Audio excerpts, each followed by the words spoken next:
This is the third installment in a series of 6 workshops. Today we'll be talking about move semantics and Rvalue references. And yeah, let's just get into it. So what we're going to do today is we have one part lecture on move semantics, which is mainly focused on how you can use this stuff in practice. So after the lecture you should be able to go into your own code base and write these move constructors and stuff. Then we have a theoretical part on Rvalue references, which is well, it's going to be mostly theory, and I hope most of you will be able to follow it. I'm trying my best to explain it well. And it will also show you some ways that you can... Did you start the recording? Yes, I did, I think. Yeah, it's recording. And yeah, so it's mostly theoretical. Then we have a part which is more kind of in between. You don't use it often, but it is practical when you need it, which is perfect forwarding. And then we end off with some exercises. 1 quiz and 2 exercises. Alright, so then before we start, make sure you have the latest version of Visual Studio. Again, otherwise you're... Was it a bit of today, I updated it today, but I don't know. I think I made the slides before today, so probably not the update for today. Yeah, but in general, you know, if you have the latest version, it will work. Also, you need like the Windows SDK on the correct version and things like that. So, contact information. You can message me with questions, like if you have questions about this stuff outside of school as well too. I'm mostly active on Discord, so keep that in mind. And then here's a link with feedback. I'll provide the slides at the end, and anyone who wants to give me some anonymous feedback, there's a link. All right, I'll repeat the link at the end. Okay, and then I think I'm just going to jump right into it. So, move semantics. What are move semantics and why should you care about move semantics in the first place? So, start with some practical examples. We have a player and a game. Now, it doesn't really matter what's in the player. What matters is that the game has a unique pointer to this player. So the game is storing the player. And if we take a look at some example code, this is how we could write that, right? We create a player, we do suit make unique, and we get a new player, and then we try to call create a game and give it the player to create it with. Now, what happens here?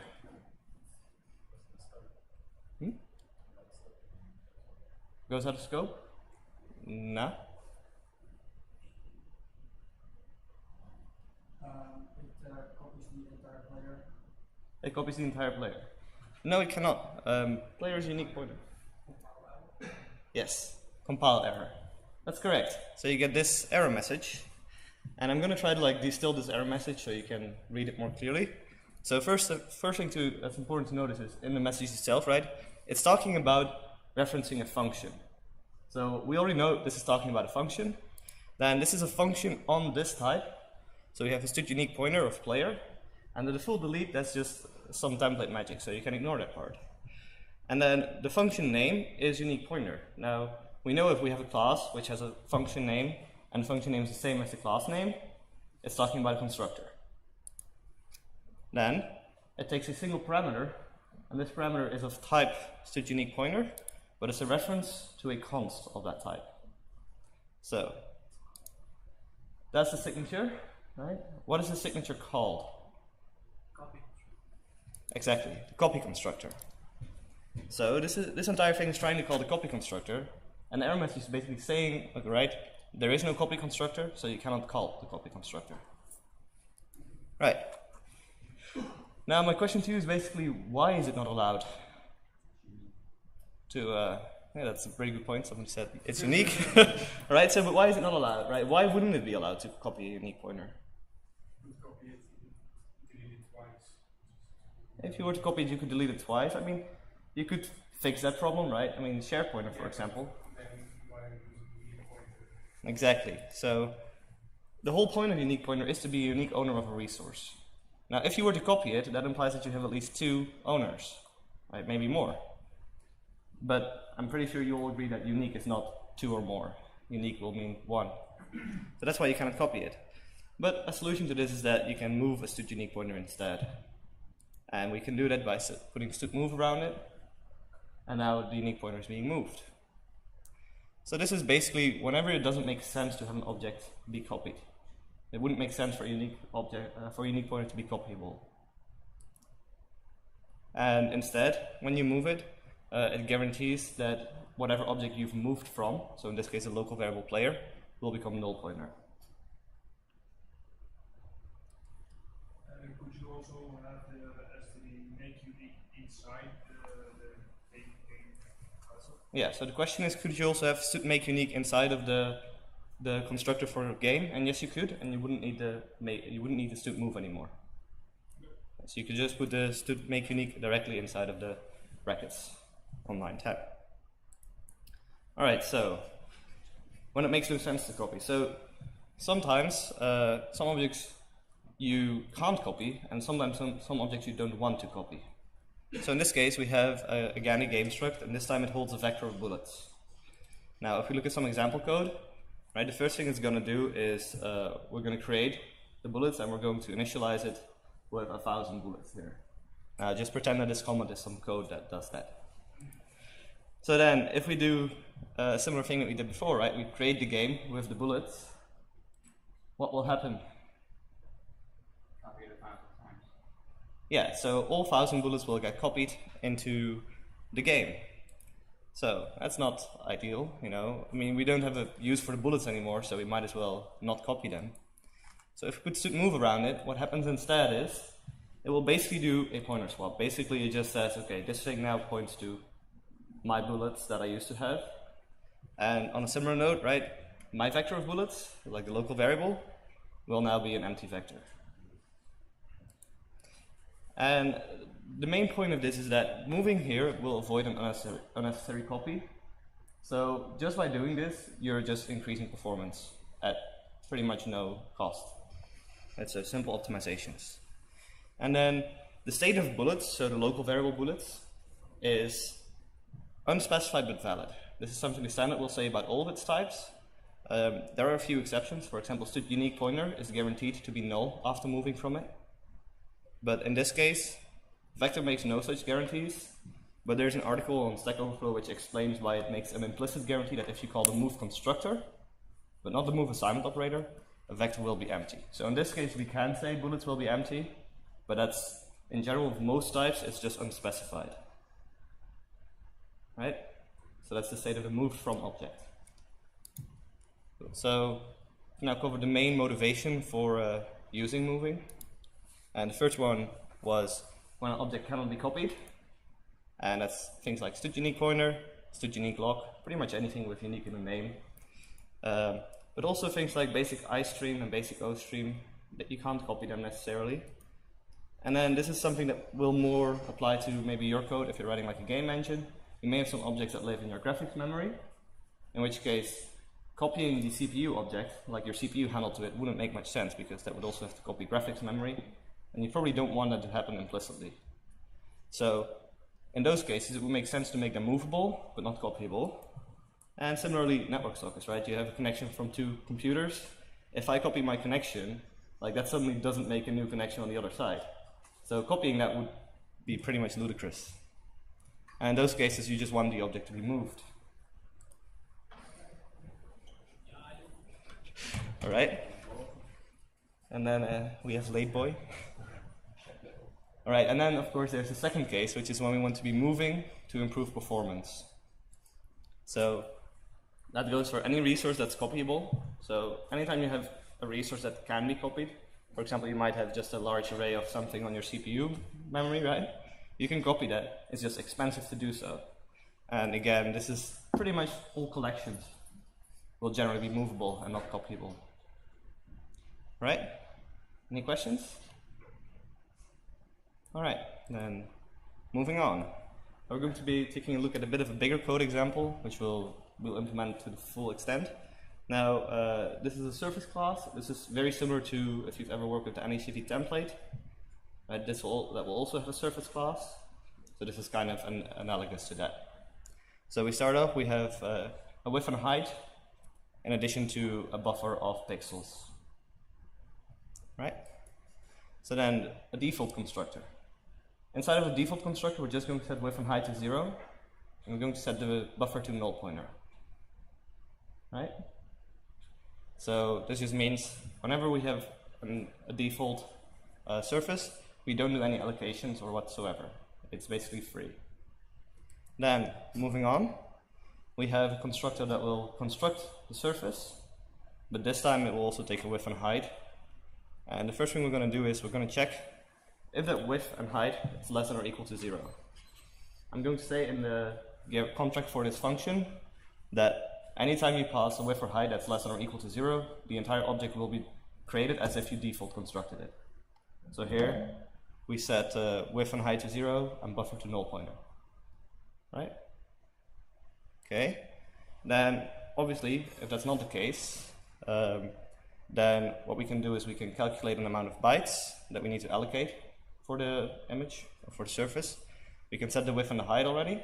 We know both of them have to be positive numbers. And we use this align_malloc function. Now this is some C-style function. And the entire reason that I'm not just using, for example, a std vector here is because I wanted this special function to do the alignment, to get an aligned allocation. Now, be warned, this is compiler specific, so don't rely on this for your cross-platform code.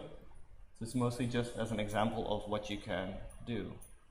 So then, finally, one more thing, which is what happens if the allocation actually fails.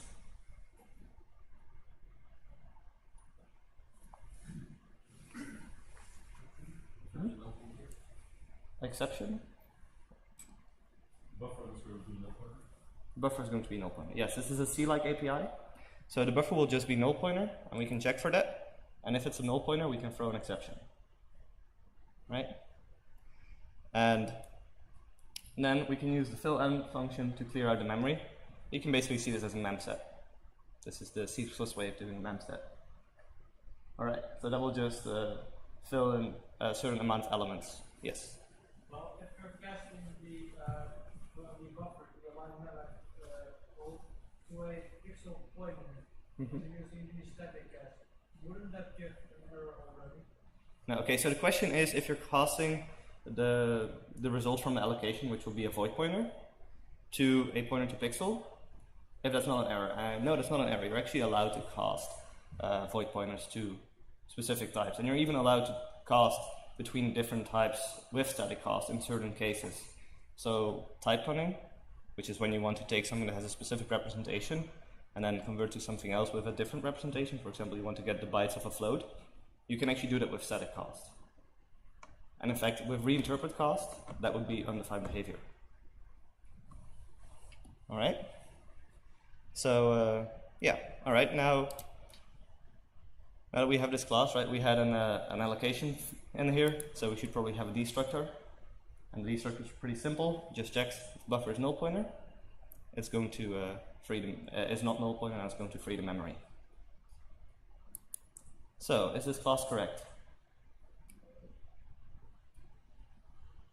Who thinks it isn't? 2 people. Okay, why is it not correct? That's the default copy constructor. Yeah, so it will have a default copy constructor. It will not have a default move constructor, but it will have a default copy constructor and copy assignment, and they will be incorrect. And in the first workshop we covered why they're incorrect. So yeah, we need them. There's no getting around that to make this class correct. So, implementing the copy constructor. Now, the first thing I do here is I will delegate all the allocation logic and things like that to the parameterized constructor. So, I'm trying to make a copy of RHS here, and I'll just call the parameterized constructor on with the RHS's width and height. And that will take care of, if it's a zero-sized thing, surface, or if it's actually a surface with an allocation. And now what we can do, and if it's not a zero, if it actually has an allocation, we can then copy over the elements for the surface. Right? Everyone sees this? Cool. And then I'm going to be moving on to the copy assignment operator. And for this, right, that's the signature for it. And then this is basically just a copy and swap idiom, which I covered briefly before. But basically what it does is it will create a copy. And so this just calls the copy constructor. So now it has a fully correctly copied object.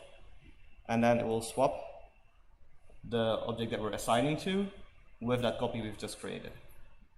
And by doing this, right, or old data, like if we already had a value, so if this was already pointing to an actual buffer, it will now be in copy, and copy will then just be destroyed. So the structure will run for that, and it does the correct cleanup. And then any assignment operator should return a reference to this. So that's just anytime you see an assignment operator, just make sure it returns a reference to this. So we have the swap function, right? That's pretty straightforward. Just swapping the pointers for the buffers, swapping the width and the height. And if we have a swap function inside of our class, we should have a freestanding swap function too, which just calls that swap function. Right? Any questions about this? Shouldn't the inline function be static? No, I'm assuming that this code is in a header file right now. And if you have a function in a header, you want them to be inline. Static actually means something else. Static will give internal linkage, which is a completely different thing than inline. Inline will prevent multiple definitions from being an error. So basically, if you were to include this in multiple files, this would not be an error. All right. So this is now correct. So who thinks this is correct? One person. Who thinks this is incorrect? One person. A few people. All right. Why is it incorrect? We haven't defined a move constructor. Is that an error though? Is that like, does it make the program incorrect? Well, it's not an error, but it's It's gonna what? It's useful in this case, right? It's useful in this case, yes, but it doesn't change the correctness of the program, right? A move constructor in this case would be pretty much optional. It can make the program faster, but it's not necessary.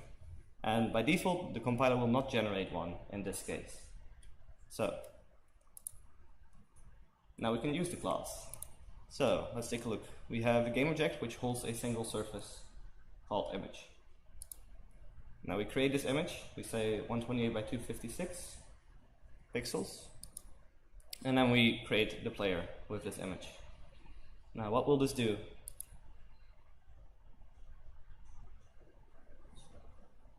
We will call the copy constructor, yes. And that basically means 32,000 pixels get copied. And that's not ideal, and it gets worse as your image obviously gets bigger. So how can we get around that? Yeah, somebody said move constructor. Well, I'm first going to look at an alternative, which is we could just wrap it in a unique pointer, right? So we create a game object. This time the game object has a unique pointer to the image, to surface, and then we create the image with make unique. We just pass the parameters again, and then instead of just creating the player, we can now move the unique pointer. Right? Everyone agrees this should work? Not yet?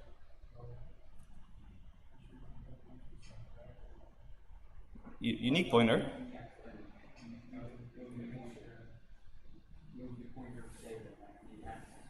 Yeah, it's just a pointer, right? And a unique pointer will have a move constructor. Yeah. Doesn't this have a memory leak? Memory leak? No, no memory leaks. Like the whole point of using unique pointer is so that there's no memory leaks. Because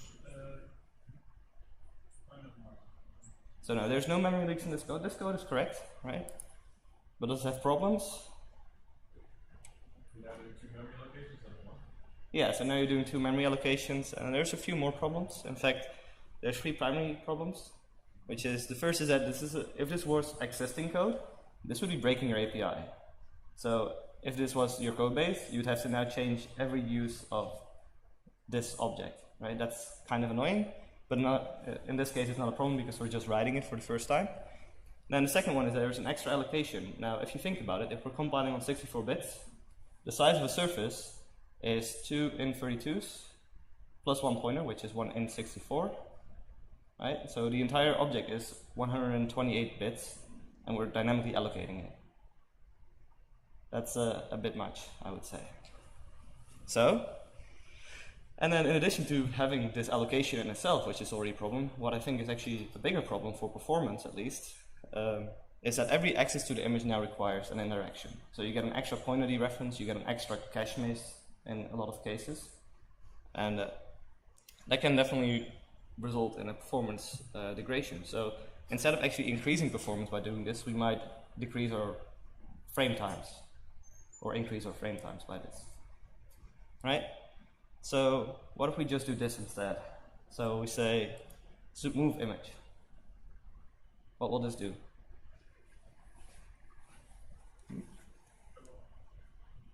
Alright, I'm going to give you a few options, right? Somebody already said error. That's the first one. Will this be a compile error? The second one is, this is undefined behavior, because compilers love undefined behavior. And the third one is, will this just copy instead?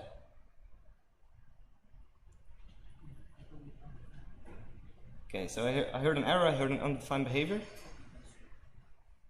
And, yes? Alright, so one person said copy constructor, and the other one said the compiler sees it doesn't exist, so we'll just create one for it. We'll create one for you. No? I think it's an error, alright. So I heard a couple of people saying error. Well, the truth is, it just copies. It's identical to just calling a copy constructor.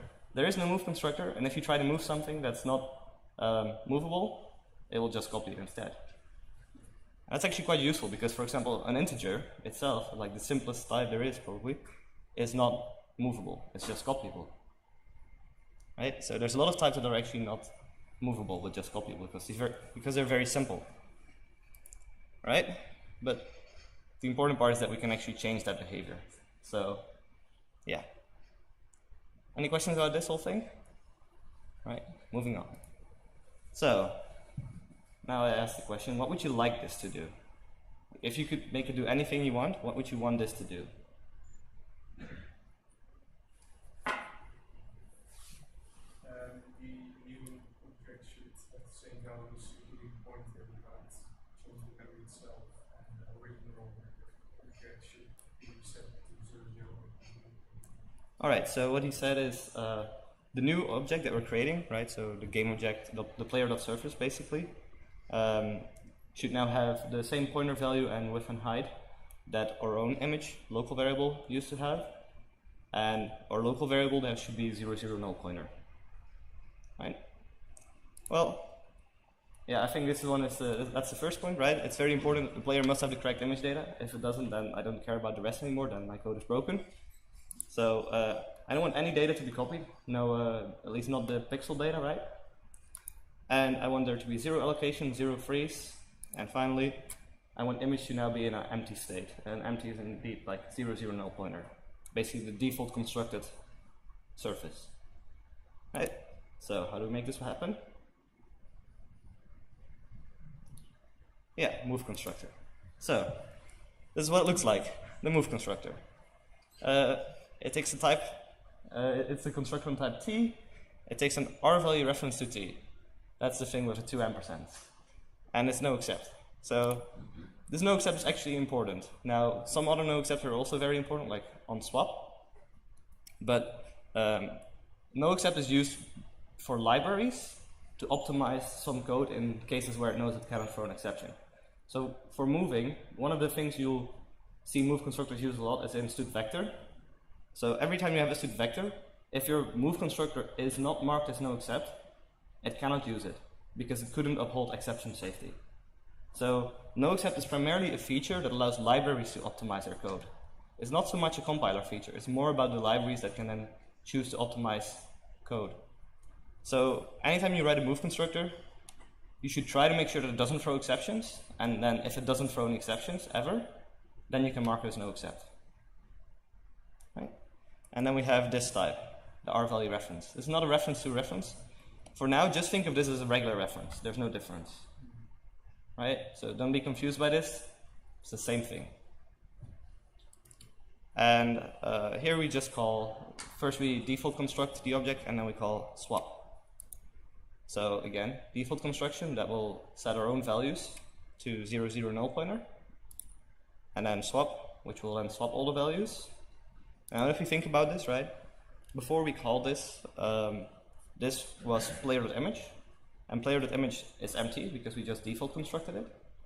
And then after, and then like before, still before, we have the local variable image, which will have all the correct data that we actually want to be in player.image. And then after the swap, right, all that's changed now, the correct data is in the player.image, and the local variable image is empty. So this basically satisfies all the requirements that I specified before, right? Everyone sees how this works? Cool. Right, so then one more example, which is going to be move assignment. So in this case, we first create the player, and then we create the image.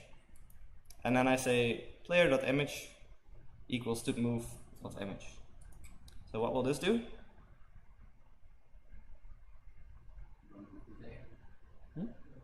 Move the data? Who thinks it will not move the data? It's something else? Yeah, what do you think? You think it will copy? Alright. And that's actually correct. This will call the copy assignment operator. Because we don't have a move assignment operator, right? So if you don't create a move assignment, there will be a copy. Same with the constructor, same with the assignment operator. So then, move assignment. This is what it looks like. It returns a reference to t. The function name is operator equals, called the assignment operator. And then it takes a single parameter, Rvalue reference to t, and again I've marked it no except. And yeah. Now, because it's an assignment operator, it should always return a reference to this. And we can actually use a very similar thing to that we use the copy and swap idiom. This is sometimes called the move and swap, but most of the time people don't even give it a name. But yeah, we just call the move constructor, and then we swap the values around. Right? This works for the same reason that copy and swap works. Now, is this to move here necessary?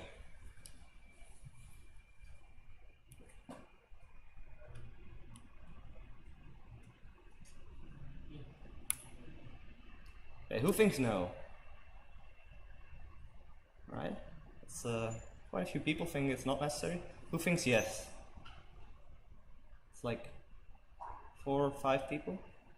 Alright, so more people think no. Well, the answer is actually yes, definitely. If you don't have split move here, this will make a copy. This will call the copy constructor instead. You can call the constructor, the move constructor directly, right? And have to use as to move to get the move constructor called. No, if we remove split move here, right? This will actually call the copy constructor instead. But if you call the server instead of as move, you call server the move constructor thing. Oh, you mean like if you call like through constructors? Yeah. Well, you cannot because you're not in a constructor. You don't have a constructor initializer list. And also, if we were to do it with like, if we were in a constructor and we wanted to call the move constructor, we would actually have to still do split move there. So we can't use it here because this is not a constructor. We can't use a constructor initializer list. And if we could use it, we would still have to use split move. So this is a very important split move. If you don't do this, then your move assignment will suddenly be copying, which kind of defeats the purpose of having one. So yeah, moving on. Default operations. Now, we've spoken about default operations before. There's basically 6 of them. The default constructor, the copy constructor, copy assignment, move constructor, move assignment, and destructor. And in the last example, we actually had all of them. So we created all of them manually. But I want to be talking a little bit about what the compiler will do for you if you don't actually create them yourselves. So, first of all, they can be implicitly or explicitly generated. Now, you can, implicitly it will do in some cases, and I'll go over each of them and I'll try to tell you like a general rule of thumb of when the compiler will generate one for you. And you can explicitly ask the compiler to generate the default behavior for you by adding equals default at the end.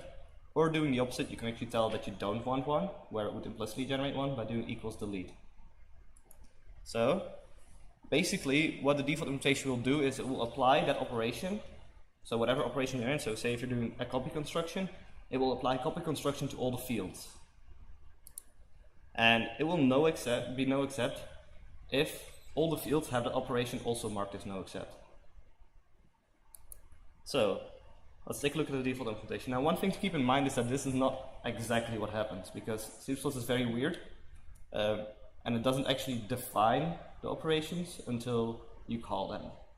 So the actual behavior is very weird and a little bit more complex. Well, I have some links if you're interested in knowing more about that. So first thing, we have the default constructor. Now basically the compiler will generate something like this, where it doesn't have a constructor initializer list, and it just has an empty body. And in this case it will be no except, because both the default constructor for int and std vector are both no except. So one thing to keep in mind is that this does not do value initialization. Now value initialization is basically a technique that will zero out values, and the default implementation will not do that. So in this case, if we look at int a, that value will just be garbage. Right? So your compiler generated default constructor here will put garbage in a, and that's probably not what you want. So you got to be careful with that. What will b be?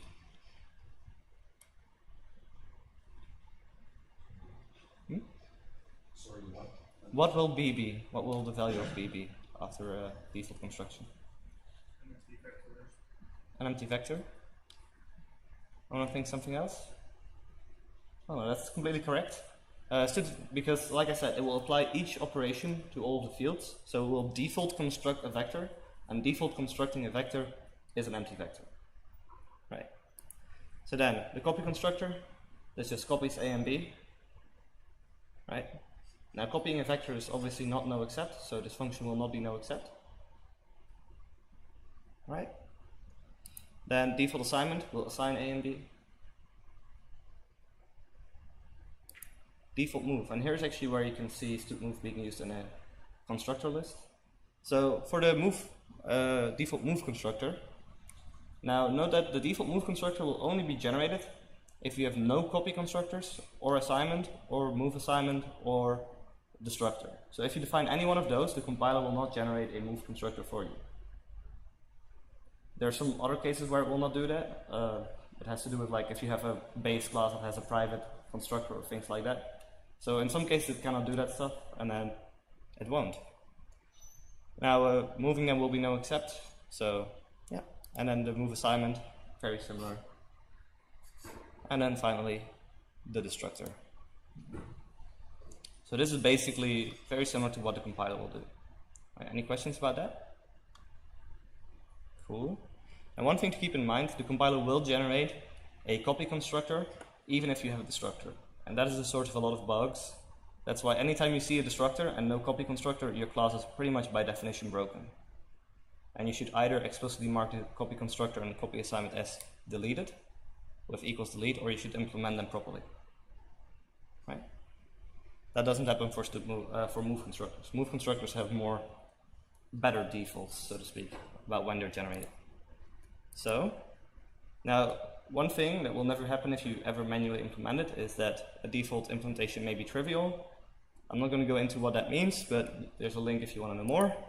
And similarly, I briefly mentioned value initialization. That's just one of the many ways that stuff can get initialized in C++. And there's a link. Initialization is bonkers. It's actually quite an interesting read if you're into figuring out how the compiler will mess your brain up. Because, yeah, it really is bonkers. So, to summarize what we've covered, first up, non-copyable objects may be movable. Moving is generally faster than copying. Objects moved from should be in a valid state. Now this is something that I recommend that you do in your own code too. Anytime you have an object that you move, that you like writing a move constructor for, just make sure that it's in a valid state, that you can like reassign it and still use it, the old object. Because otherwise, you know, and especially make sure it doesn't run into undefined behavior when it gets destroyed or anything. And you may document, of course, what the state will be. Now, in the standard library, the state of move from objects is in general unspecified. So for anything that's movable in the standard library, you don't know what the state of the object will be when you've moved from it, except in a few cases where it actually is defined, such as std unique pointer, where it specifies, it will be a null pointer, right? Then you can implement your own move constructor and assignment to take advantage of these features. And the default implementation is basically applying the default implementation of the default operations will be applying each operation to each field, right? So default copy constructor will copy construct all fields. All right. Any questions about the previous section? Yes.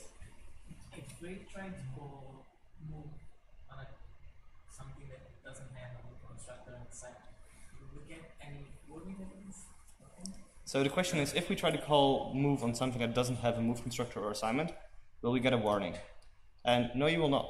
There will be no indication at all, and that's actually for the better. And you'll see why, because it's actually very useful that it will implicitly make a copy instead. I mean, if you do it in your own code, you might get burned by it, of course. So you just got to be careful with that. But in a lot of, especially generic code, you want to be able to say std move on anything, and if it's movable, it will move. If it's copyable, it will copy.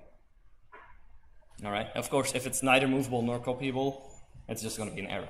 That will always be an error. Right?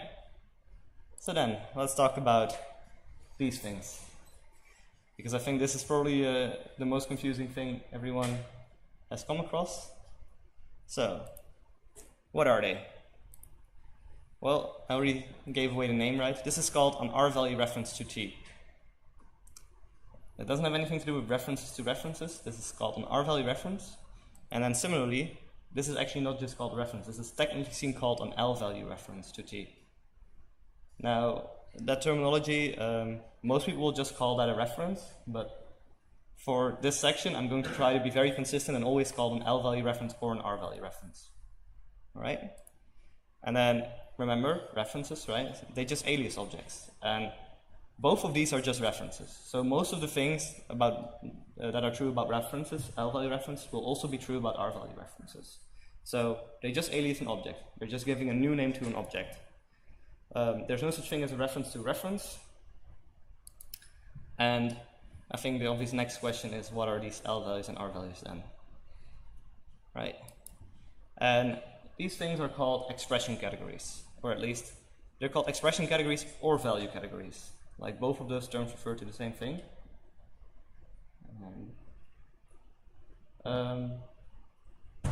Yeah, so expression categories are just a different name for value categories. The standard refers to it in one instance as expression categories, but just know that they're the same thing. I'm going to use the first term because I think it's clearer in what it means, and when saying it out loud, it's less confusing because you already say value all over the place, like what is the value of x, right? And it should be less confusing, I hope.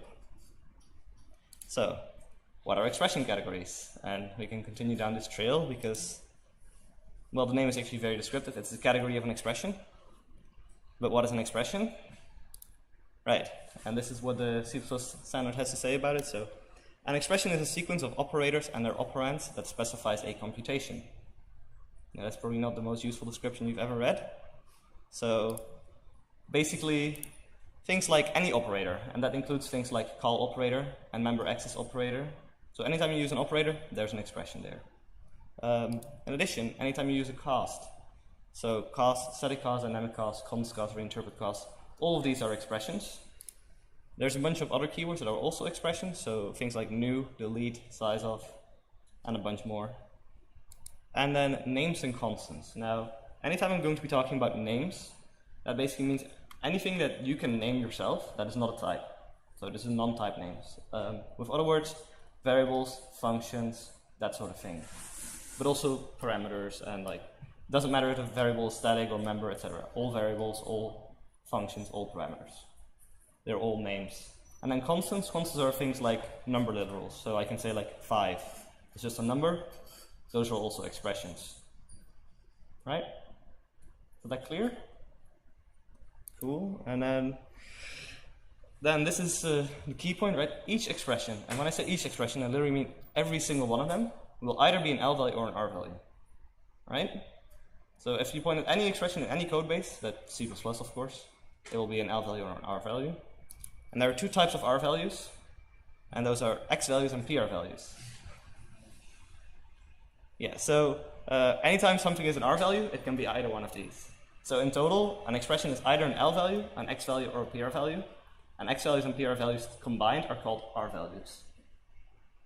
Right? That clear? Okay.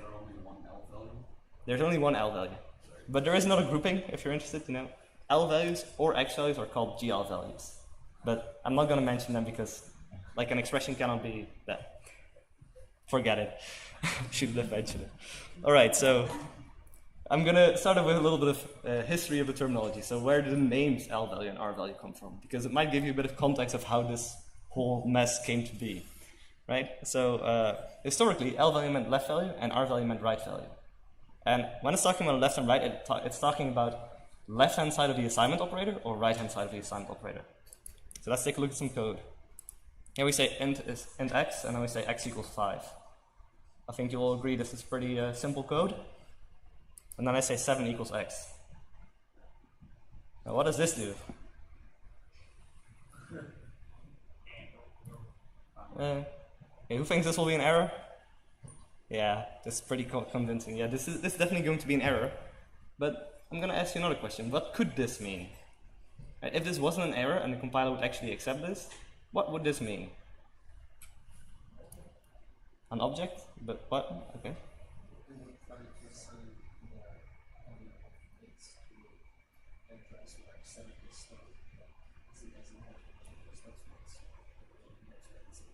All right.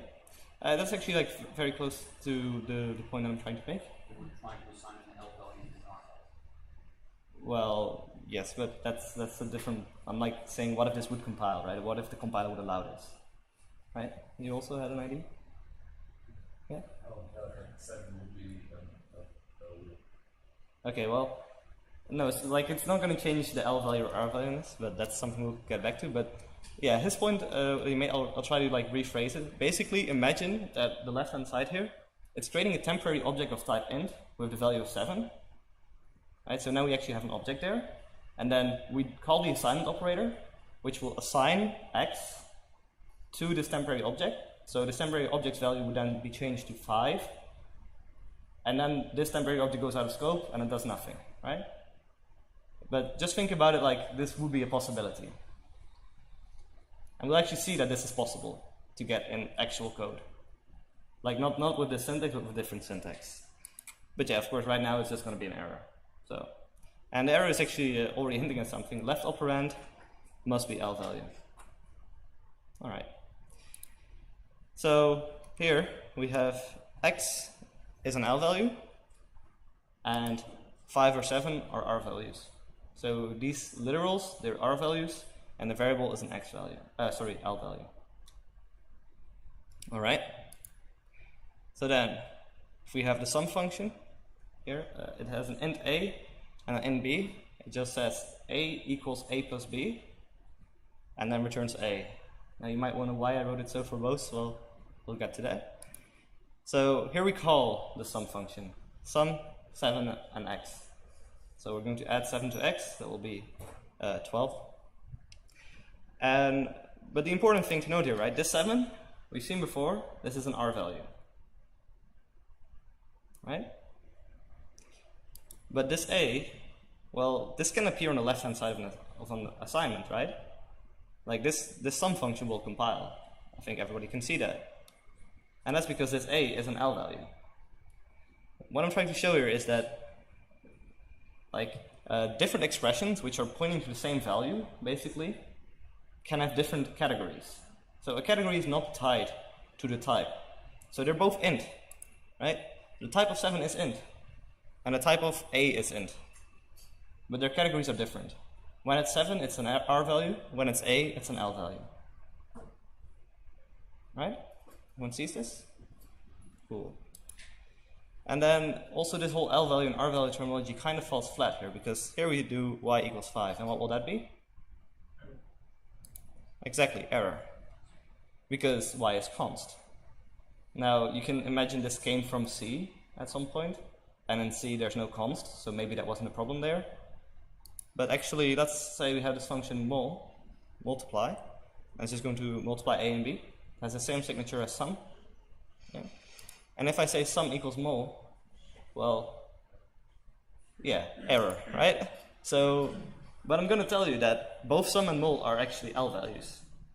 So this whole L value and R value thing, right? This terminology has never been accurate, like not even in C. So the reason they went for this terminology is kind of weird, but right now the standard officially says, okay, these are just names we give the things. Don't think of them as L values or R values. I mean, don't think of them as left and right. They're just a name, a random name, basically. So then, how can you distinguish the two? Because we've seen a little bit of it now. I'm going to give you 3 rules of thumb that will hold up most of the time. Now the first one, this one will actually always hold up. If you can take the address of something, then it is an L value. So for example, functions, right? You can take the address of a function, you get a function pointer. Therefore, functions are L values, right? Now, if it has a name, and this one I should put a little asterisk there.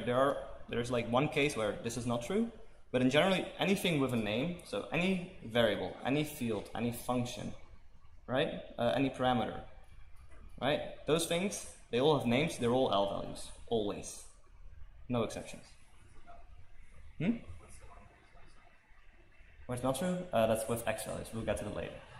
I actually have that I have that covered, so no worries. But yeah, pretty much this, okay, that case is so rare that GCC doesn't implement it properly. So that's how rare that case is. But there is a case. So these rules of thumb will hold up most of the time. And then a third one, if the type of the expression, so expressions have the category and the type, if the type of the expression is an L value reference to T, the expression itself will be an L value.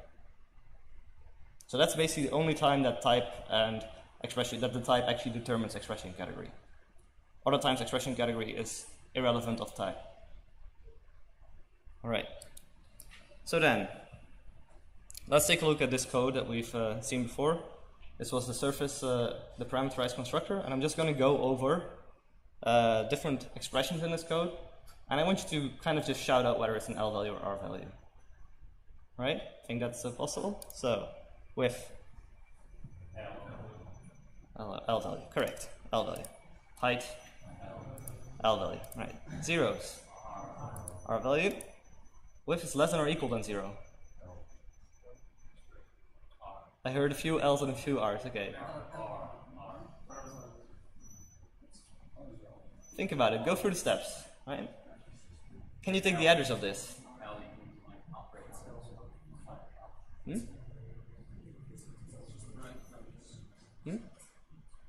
Shoot in right hand. Well, if you just go through the steps, can we take the address of this? No, we cannot take the address of this, right? This is a temporary thing. Does it have a name? Well, it's clearly not assigned it a name. We've not assigned it to a variable, right? And does it have type L value reference to T? Well, it's a comparison. It's going to return a bool, right? The expression type will be bool, and I don't think that's an L value reference to something, right? So this will be an R value. Right? Do you see why this is an R value, or should I go over it again? This is kind of essential for the rest. Yeah. Can you say that pretty much all R values are compiler-generated temporary values? Can you say that? Yes and no. You can for PR values, you cannot for X values, and they're both R values. But so in general, things that are temporary tend to be R values, but not always. So really, these rules are the most accurate rules I could give you to test this out. So just, does it have a name? No, it doesn't. Is its type an L value reference? No. And you cannot take its address. So those are the best rules I can give you for determining whether something is an R value or L value. But to be honest, if you've done this a little bit, you get sort of an intuition for this. You can just look at an expression and be like, all right, yeah, that's going to be this type or this category. So then, the entire statement, R value, right? Same reasoning, right? It's just a bool, that's an R value. Now, all the local variables, I just decided to highlight them all at once. Sorry, private member. What is this? L values, yes. All these are L values. Now one that's a bit more interesting. The result of this assignment operator. Okay. Who feels confident and dares to explain which one it is? Right. The assignment operator returns a reference to this pointer, or reference to this object, and that is the name. Or it has that pointer. Yeah, so he's completely correct. This we'll call the assignment operator, right? And the assignment operator returns a type L value reference to t, or in this case L value reference to int. And because it's an L value reference, this will be an L value. Right? Everyone sees that? So even though it doesn't have a name, you can actually take its address because it's an L value. So that would also be true. And then the entire statements, and the next assignment statements, they're all assignment statements. So all assignment statements will basically be L values. Right? All correct ones at least. So then, null pointer. I hear LR. Okay. Who feels confident? Because I think that worked really well. Yes.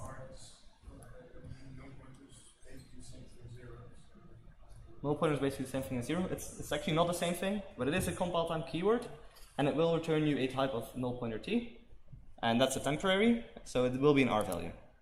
Yeah, so it is an R value here, and that's just because this is basically just the standard defines null pointer to be an expression of R value. That's the thing with all of these things, right? The compiler just defines what are L values and R values for keywords like null pointer. So then, buffer equals null pointer. R value, right? Again, comparison. Comparison operator returns a bool R value. Now we're creating a std-bad alloc here. Right. What will this be? R. I mostly hear R. You think it's L?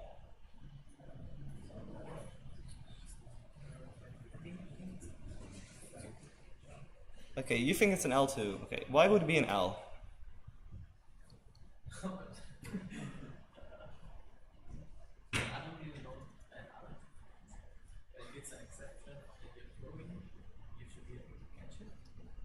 Yes, you should be able to catch it, but that doesn't have anything to do with this expression, yes?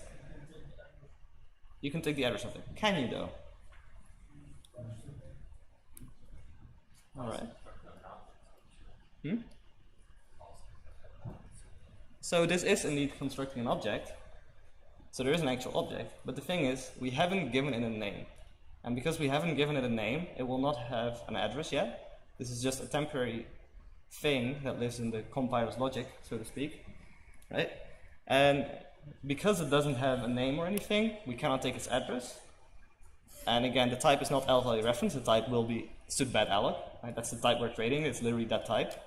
So none of the conditions are met, so this is actually an R value. And now, just to make things harder, throw. Is throw even an expression?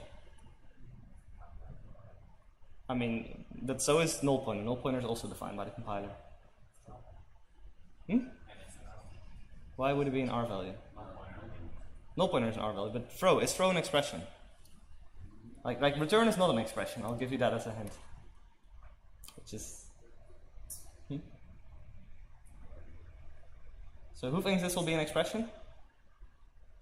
Alright, a few people.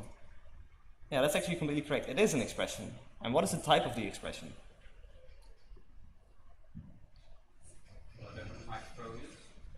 Well, you mean whatever type you're throwing? Because that would not be true.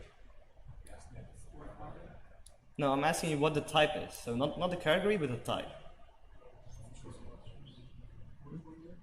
Void pointer? Well, it's almost correct. It's void. So this is an expression that returns void. Now, why is this an expression?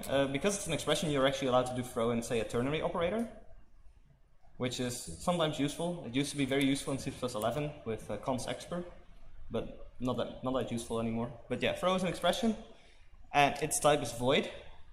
And now the question is that void, is that going to be an R value or an L value? I mostly hear R value. All right. L? R value. Right, this is an R value. And this is basically like, void is a special case. The compiler just says anything that's void is an R value, always. So, because void doesn't have a value, void is the lack of a value. But it just defines any category with type void is an R value. Right? Then this one, should fill in. I'm asking about the actual should fill in, not the entire line, right? Just this part. L value. Anyone else think something different? R value. Why? Well, from my mind is anything that you get returned from the function better be a type of void. Yeah, but we're not calling the function yet. We're just talking about the function itself. Right? You said yourself some that says the list L values of some. So. Yeah. Functions have names, so functions are always L values. This will be an L value. Now calling the entire thing. Well, this kind of depends on knowing what the function returns, right? So I'm gonna tell you this will return fill n will return a pointer to a pixel.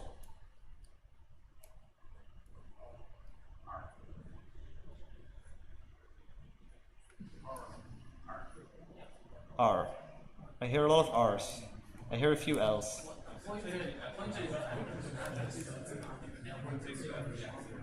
Yeah. So pointers are not references. Pointers are not references.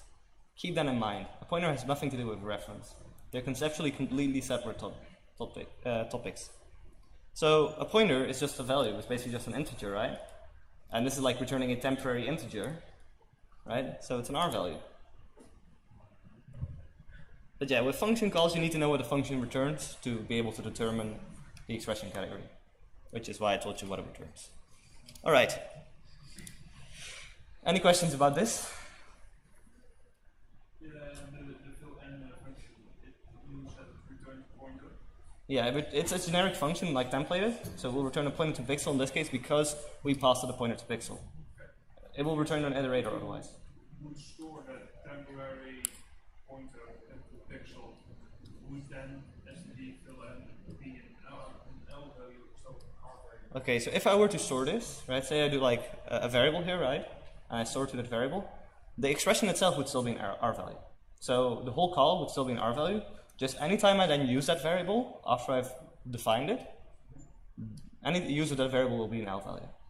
So the variable will be an L value, but the thing you're assigning it to is still an R value. When would function return be an L value? An L value reference, you mean? Yeah. So anytime you have, say, for example, an assignment operator, they return L value references.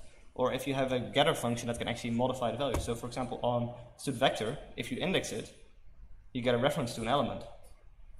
The indexing of a studVector is an L value. And you can actually notice, because if you have a vector, let's say call it vec, right, and you do vec and then the square brackets 0, you can then assign it a value, right? That whole thing appeared on the left-hand side. It has a name, it doesn't have a name, but it has an address, and it's of type L value reference to T. Right? There was one more question. Yeah. What's actually the purpose of going over it? No, well, it's on the next slide. At least I think it is. Yeah, so let's talk about these types now. So these are called R value references. And the reason they're called R value references is because they're just a regular reference that is allowed to reference an R value. So basically, you can pass expressions of category R value into these functions, or whatever, variable that you're assigning to. So if we have three functions here, by value, by L value reference, and by R value reference. And all three of these, they take either an int, or an L value reference to int, or an R value reference to int. And all of these will do the same thing, and they will add 1 to x. Right? Cool. Let's take a look at how we can use this. So we started with int number. Now, anytime we use a number, it will be an L value. So we call by value of number. What will this do? Number stays the same. Right? Yeah, so two people have said it, right? It will copy the int, and number will remain the same. So copies number will still be free. Now if we call it by L-value reference, what will this do? Yeah, it will change the number, right? The number will be incremented by 1. So this will reference number now, no more copying, and number will now be 4. So then we call it by R-value reference. It's of course the new one. Okay, one person said it doesn't compile. It's not an R value, right? So as a result, If that's kind of reference, you can't point to an R value. you can't point it to an L value. So it will not compile, right? I've heard 2 people say it's a compile error. Anyone else think something different? Right. Undefined behavior. That's always a good one if you don't know the answer. Well, in this case you won't get that far because it is actually a compile error. So yeah, and now this is the error from GCC, and that's because from all the compilers, GCC actually gave the best error message, which is not saying much considering the error message, but it says cannot bind R-value reference of type R-value reference to int to L-value of type int. Now, to break this down, basically what it says is it has an L-value expression which has type int, which is the thing you're passing in, right? Number, that's an L-value of type int. And it's trying to pass this or bind this, as the official terminology says it, to an R-value reference to int. And it says it's not allowed to bind an R-value, an L-value to an R-value reference. Right? It's a bit clear? Cool.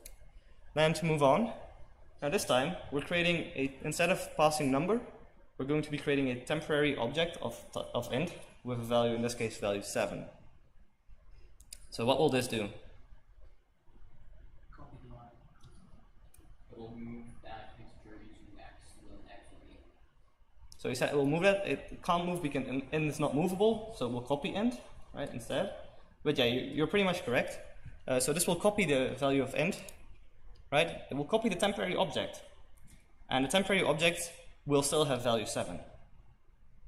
So the temporary object was not changed. Now, of course, this is all conceptually, right? So the compiler, right, the optimizer will not actually create objects for this and that sort of stuff. So this is just conceptually, this is what happens. Now, if we try to call by L value reference with this int, what will happen? Compile error. It will what? It won't compile. Yeah, okay. Yeah, pretty much everyone said no, it won't compile. Anyone else think something else? Temporary object would be 8. Would be reference? The temporary object would be 8. Would be 8, yeah. So you would say it will reference a temporary object and it will work, alright? What do you think? Yeah. Same thing. So okay, 2 people think that it's true in some cases, but not in this case. And the difference is that is allowed to happen if it was an L value reference to a const int. And the const here is important.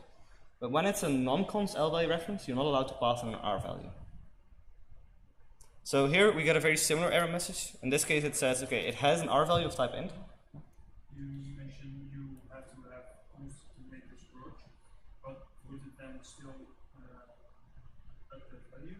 Well, that wouldn't compile. You're not allowed to change a const. Right, so it wouldn't be able to like increment x if x was const because you can't increment a const. But if you could, that would be true. But the error message is saying you can't do it because it's not a const, and if you make it a const, then it's yeah, you can do it because it's const. Because it's const, yeah. So that's the whole point, right? You can't add it like a temporary with L value references. Okay. And that's how it always used to be before C++11. You had something? No?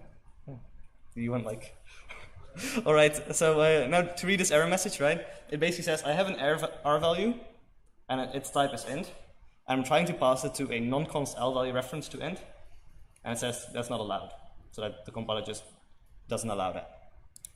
So then we try to do this by R value reference and we pass it this. What will this do?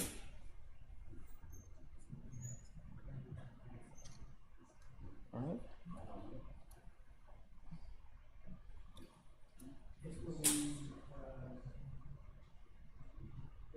The L is on the create and we want to function, we could increment by 1. So let me rephrase that. So we said, right, the temporary object will be created. A temporary object of type int with a value of 7 will be created. It will be passed, right? The parameter x will alias that inside of the function on line 3, right? It will increment this temporary object, and then at the end of the line, the temporary object goes out of scope, and it's just destroyed again. And that's completely correct. That's exactly what happens. So you might be like, now this is still not useful, because now we can edit objects that we're going to immediately throw away. Well, I have one more example for that. What does this do? Hmm? Hmm? Well, it's the movement just compare the reference, so basically we do the same thing as we call by reference. Yeah. Yeah, so what he said, right? Let me see. What he said was, well, first of all, like you can see the similarity between line 10 and line 16, right? They're basically the same, I only added move, that's the only difference. And this will reference number correctly. And it will actually increment number, and number will now be 5.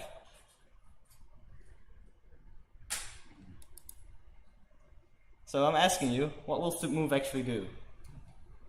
Well, if it wants to move the int doesn't have a copy and move constructor, that does a copy constructor, and then pointer towards reference towards the new number. So you think this will make a copy? Because it actually changes number. Yeah. So it does the copy constructor thing, so it returns the whole object as a reference. But And then the copy constructor does not return a reference.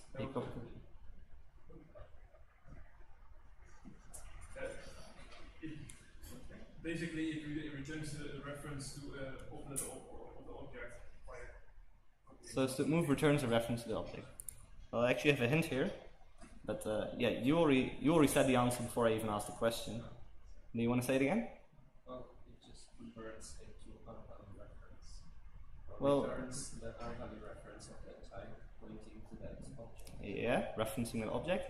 So basically, in this entire function, right, the hint is there's 2 copies and 0 moves. And the copies are on line 8 and line 12. I've already marked them out, right? So move has nothing to do with moving objects. Like it's just a name. It even, like, one of the earlier proposals called it an R-value cost, which was too long. People didn't like that. But basically, move takes any expression and turns it into an R-value.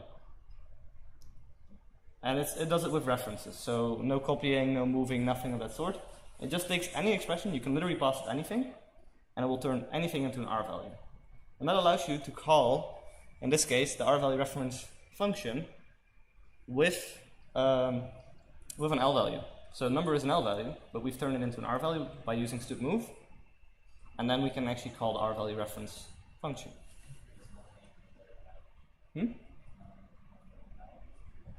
Doesn't it make number invalid? It does not. Like I said, references, R-value or L-value references, they're just references, right? So this is basically now doing the same as that line 9 did with calling L-value reference overload. Functionally, this is the same. Right. Everyone clear on this? The few previous slides when we were talking about move constructors, you mentioned that the int integer doesn't have a move constructor. So when you call the move int, then instead of moving it will copy. Yeah, but we're not calling any constructor here. That's the thing, right? We're just doing references. There's no moving going on. There's no moving, no copying. Like, this expression does not copy anything, and it does not move anything. Right? It's just a reference. Like, if you think of this, right? If you think away the weird syntax for it, right? And just think, like, basically, like, you look at line 9, right? Where we're calling by L value reference. That is literally the same as what is happening on line 16. Those are identical. Then why does something twice? Why is increment? No. So we already incremented it to 4, so number was already 4. Yeah, like I'm actually talking about the entire code, right? So number used to be 3, then it becomes 4, and now it becomes 5. Yeah, that's actually a good point. I might have pointed that out. That would have been very confusing if it suddenly incremented twice. Yeah. All right, then again, I can't stress this enough, but R-value references are still references. They're just like regular references in most ways, except for what they allow to be passed into them. So the primary difference between an L-value reference and an R-value reference is that you can pass L-values to an L-value reference, and you can pass R-values to an R-value reference. And that's it. And there's also the special case, what I said with const before. You can pass R-value references to L-value references to const. But that's a special case. All right. And again, references alias objects. So there's no copying, no moving whatsoever, because it's just an alias, it's just a different name for the object. So every time we are in line 2 or 3, every time we're talking about X, we're actually talking about the thing that was passed into it. So either number or temporary object. Yes? That's the rule that you can pass R-value reference to this R-value reference that goes for pointers. So the rule, if you can pass, the rule that you can pass R values to const L value references, right? Does that work for pointers as well? Well, pointers are different, right? Any type, it can always implicitly add const. So you could always, but it doesn't have anything to do with R values or L values. And the thing is, when working with pointers, things tend to be R values already, right? So, or L values, like they tend to be just values, right? They're not.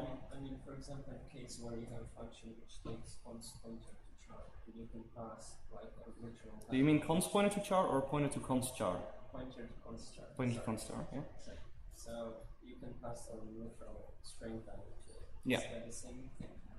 No, that's different because then that is basically similar to line 1. You're just passing the pointer by value. There's no references going on. So because you're just passing by values, right? We saw on line 12 and line 8, when we call by value, it's always okay. It doesn't care. Right. Moving on. Now this stuff also works with overloading. So here we have two functions, they have the same name. One takes an L value reference and the other takes an R value reference to T. And the important thing here is that, I mean, they have the same name, so they're in the same overload set as it's officially called. And that means that when we're going to invoke them, you know, it's going to make a decision which one to call. And here we have 3 variables, val, which is just of type T, L value reference to that, and then we have an R value reference to type T. So we have 3 different variables with 3 different types. Now first I'm going to call the function with val. What is this going to print? Oh, by the way, puts just prints a line to the output. It's a C function, I just use it for demo purposes. It's dirty, don't touch it. So yeah, this will print L. Right, this is basically like the same exercise we did before, tell if it's an L value or an R value. So this is an L value, so this will print L. Then the next one. Just shout it out if you know it. You know. L. Right? It's just going to be an L. Anything with a name, any variable, right, will be an L value reference. Oh, sorry, any variable will be an L value expression. So, yeah. Then this one is, of course, a bit more interesting. Yeah, exactly. So even though the type is R value reference to T, the expression is still an L value. So don't conflict this, right? There's a difference between types. When you're talking about types, you're talking about references, so L value or R value references. But when you're talking about the expression, you're talking about categories. And I know these names are very confusing because they're literally the same name. But yeah, this will definitely call L. Now on the other hand, if we default construct T here, yeah, R, I heard a few. Yeah, so R, indeed, because this is a temporary object, right? This is an R value. It doesn't have a name, doesn't have an address. So this will call R. Now, if we look at std move, this should be easy, right? What did I say that std move does? Changes anything. Well, makes it into an R value. Yeah, it also makes a type into an R value reference, but the most important thing, it makes it into an R value. So yeah, std move on any of these is going to be R, right? Std move turns anything into an R value, so we'll always call the R value overload. Right? Does it make sense? just that you're trying to move already something to an R value. So making the R value out of an R value. Yeah, like that. To move accepts anything. Hmm? Oh. Okay. Well, don't worry about that. You know, to move accepts anything. So you can literally stuff any expression in to move. Maybe not void. I don't think you can stuff a void expression in there. So anything that's not void. But then again, void is like this weird thing. But yeah, it will turn into an R value. Already void is already an R value. So, but that's just because you can't pass void as a parameter. So then, now we get into Decltype. Fun times. So, here we're doing a static cast from val to the Decltype of val. Right, so, think about this think through the steps, right? What does Decltype of val, what is that going to be equal to? There's no weird extra parenthesis here, no trickery. So yeah, that's going to be t. Correct? So it's casting val to t. What will that do?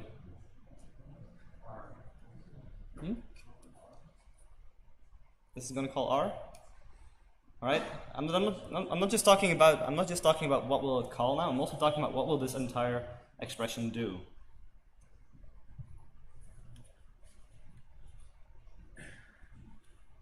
If the Decltype val will return type of val, which is t, and then you can static cast val to itself, the same type it already is, but it will do so anyway, and return the static casted val, which was already called. So this will basically do nothing, right? Yeah. Okay, who thinks this will do nothing? It's a few people. It does nothing. I mean, like I'm talking about conceptually, right? It doesn't matter how it implements it in assembly or whatever. Nothing, right? And you heard something different? Yeah? So you think it will turn an R value reference? Well, to make it into an R value reference type, you'd have to cast it to an R value reference, which is not what we're doing. So I've not heard the correct answer from anyone yet. I think it would be a temporary object type t, initialized with the values of val. Constructed, you mean? So then this will make a copy. And there's the correct answer. So what this will do is, we're casting an L value to the identity type. So identity type here just means no reference whatsoever, right? We're casting it to type t. And because it's an L value, it's going to have to construct the object. And in this case, what it passes to the constructor will be an L value, which is going to bind to the L value reference overload, which is the copy constructor. So this copies t, and then passes that temporary copy to the R value reference overload. So this is the function that will actually copy val. I think I might just go over that again because so the reason that this makes a copy is because you have an L value that you're casting to the identity type. So in this case, the identity type is t. So the identity type is just a type without any references to it. Right? So it needs to then construct it. And because what we pass in is an L value, it's going to call the copy constructor. If we had passed in an R value, it would actually, and it were to construct it, right, it would call the move constructor. I haven't told you, but this type T actually has a move constructor, so it is movable, copyable, everything. So static cast is common. Static cast is common. Not necessarily, right? Static cast can do anything. Like it can copy, it can move, or it can just reference. Right? So moving on to the next line. This one's a bit easier, I hope, for everyone, right? Again, first thing is, right, think what is Decltype of LVR?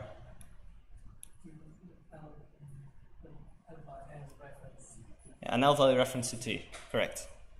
So then we're just casting LVR to an L value reference of T. This is gonna,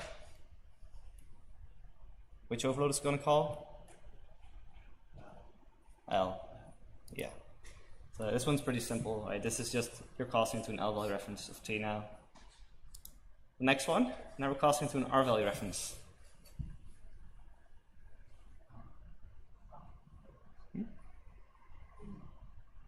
I hear a few R's. Anyone think it's an L? Right. Yeah, what do you think? I think it's a similar case as the case of Val, which is RVR has a name, so I think Yeah, but what is the Decltype of RVR?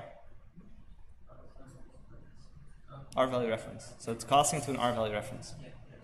Yeah. So this will call R, and Decltype will be an R-value reference to T. And then there's a few more. So Decltype. What will this do? R, that's correct. And the main question here is, will it copy or not?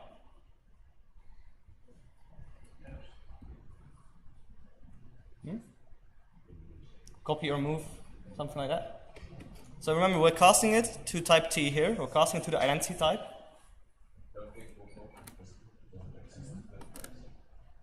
So yeah, that's a vague way to describe it, but it's kind of correct. It is already an R value, so then casting it. To be completely correct, this is a PR value, which we're going to talk about very soon. And because it's a PR value, when we're casting it to an identity type, it will not make a copy or a move. Right?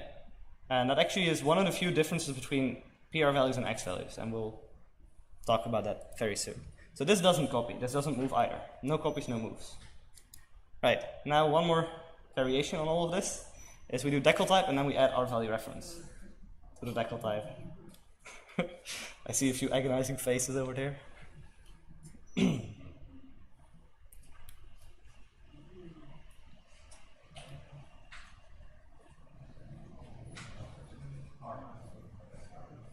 R, I hear a few R's. You wanted to?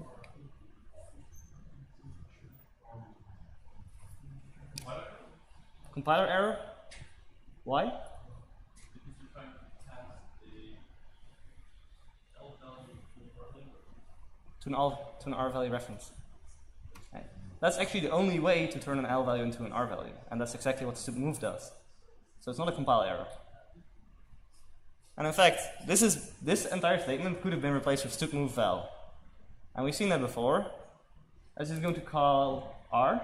So if we look here, Decltype of val is T, and then we say Decltype of val with an R value reference added to it, and then it's just an R value reference to T. Alright? So this will call R. Now, I mean, you know what's coming next, so. Oh yeah, and obviously like that line is not going to make a copy, right? We're just talking about references, so no copies whatsoever. R? This is R? Error? Okay, why would it be an error?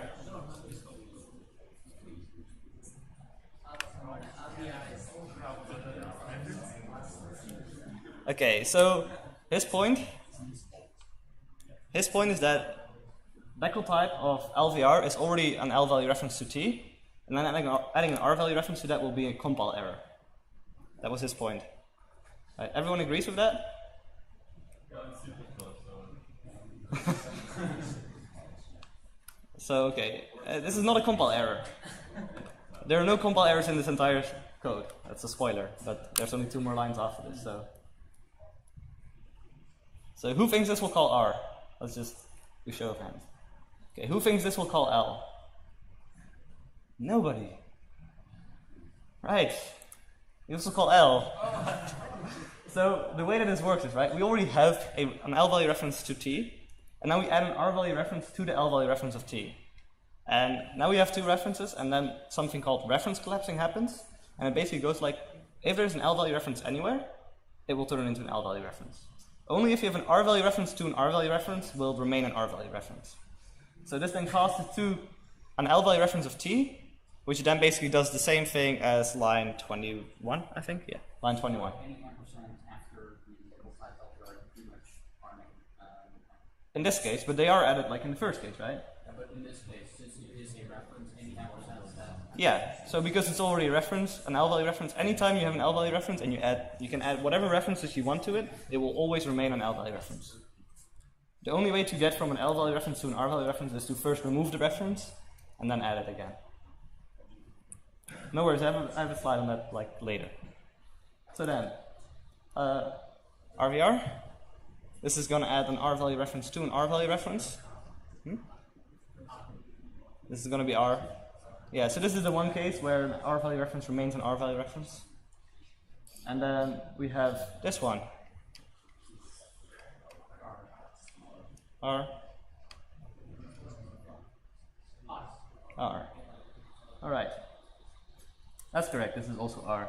So Decltype of default initialized T is T, and Decltype with an R value reference to it, well, then you get an R value reference to T. Right. Is it at least mostly clear to people?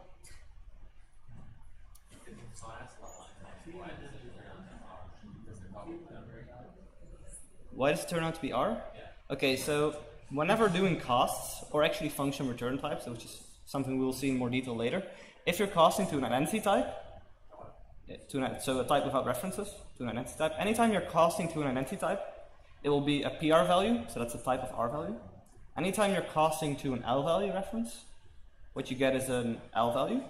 And anytime you're casting to an R value reference, you're going to get an X value. And we'll talk about them in 2 slides. So, right? Yeah, and that's why it's a PR value. Cool. All right. If there are no more questions, I'm going to move on from this. Slide took a bit longer than expected. So then, to summarize the last slide, which is, first of all, I want to remind you that variables or parameters of type R value reference to T are still L values. Again, any parameter or variable will be an L value, always. Right? Overloading between L value reference to T and R value reference to T is done on expression category. So it doesn't look at the type, it looks at the category when overloading. So if it chooses which one to call, it just looks at the category. If it's an R value, it will call the R value reference overload. If it's an L value, it will call the L value reference overload. And this is actually the entire thing that makes move constructors work. If you think back, move constructors overload with copy constructors, right? Move constructors take the R value reference, and copy constructors take the L value reference. So that's why if we add std move, it became an R value, and that's why it will then call the move constructor. And if we don't add std move, right, it's an L value, and then it will call the copy constructor.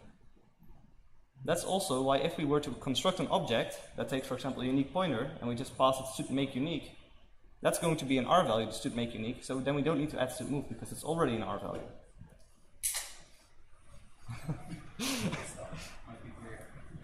Right.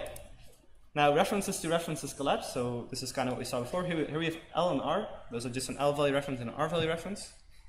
And we do using L as an L value reference to L, and that's int, and then 2 L value references just becomes an L value reference.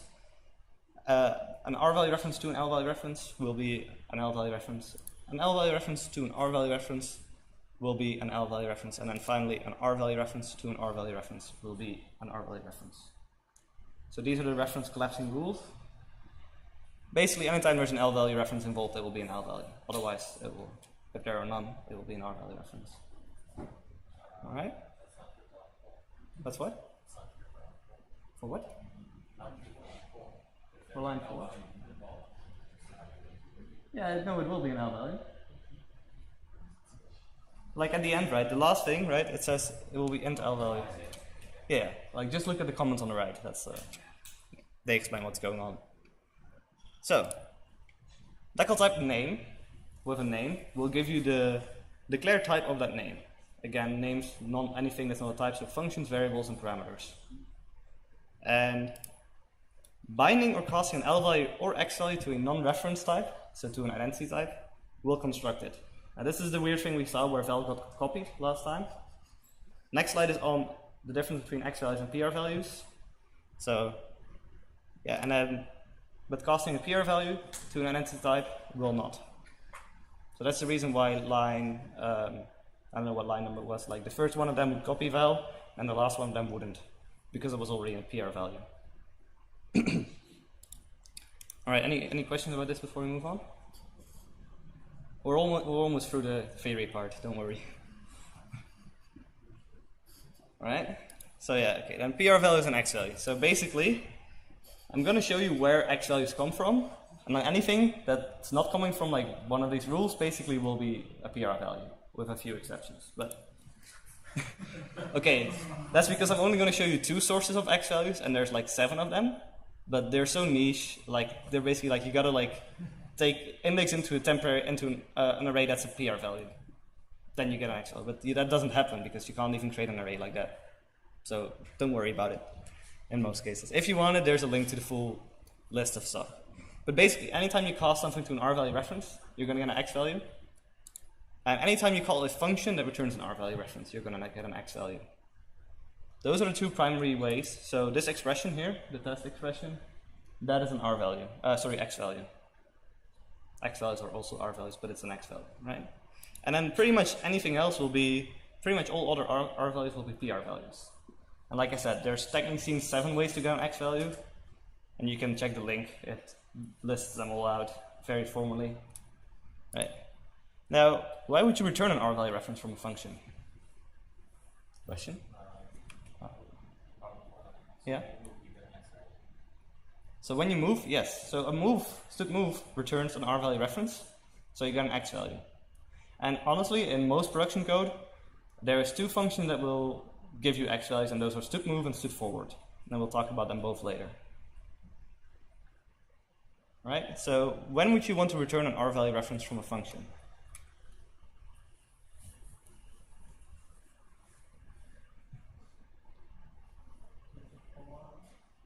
Perfect forwarding, yeah, I mean, then you just want to return whatever you want to forward, right? So if that was an x value, then yes. So yeah. Before actually calling, I mean, you can't return something before you call it. What I mean is, if you, for something like to highlight it, then the test itself would be R value, braces. Test itself will be an L value, and calling test will be an X value in this case, but that doesn't really have much to do with it. So the actual answer is in the name. It's basically whenever you want to return something that's a reference, but also an R value. Right? It's simple that there's no other reason to ever return an R value reference. You only want to do that if you really want to return an R value, and it also needs to not copy stuff, right? It needs to be a reference. So in practice, almost never. Like std move does this for you.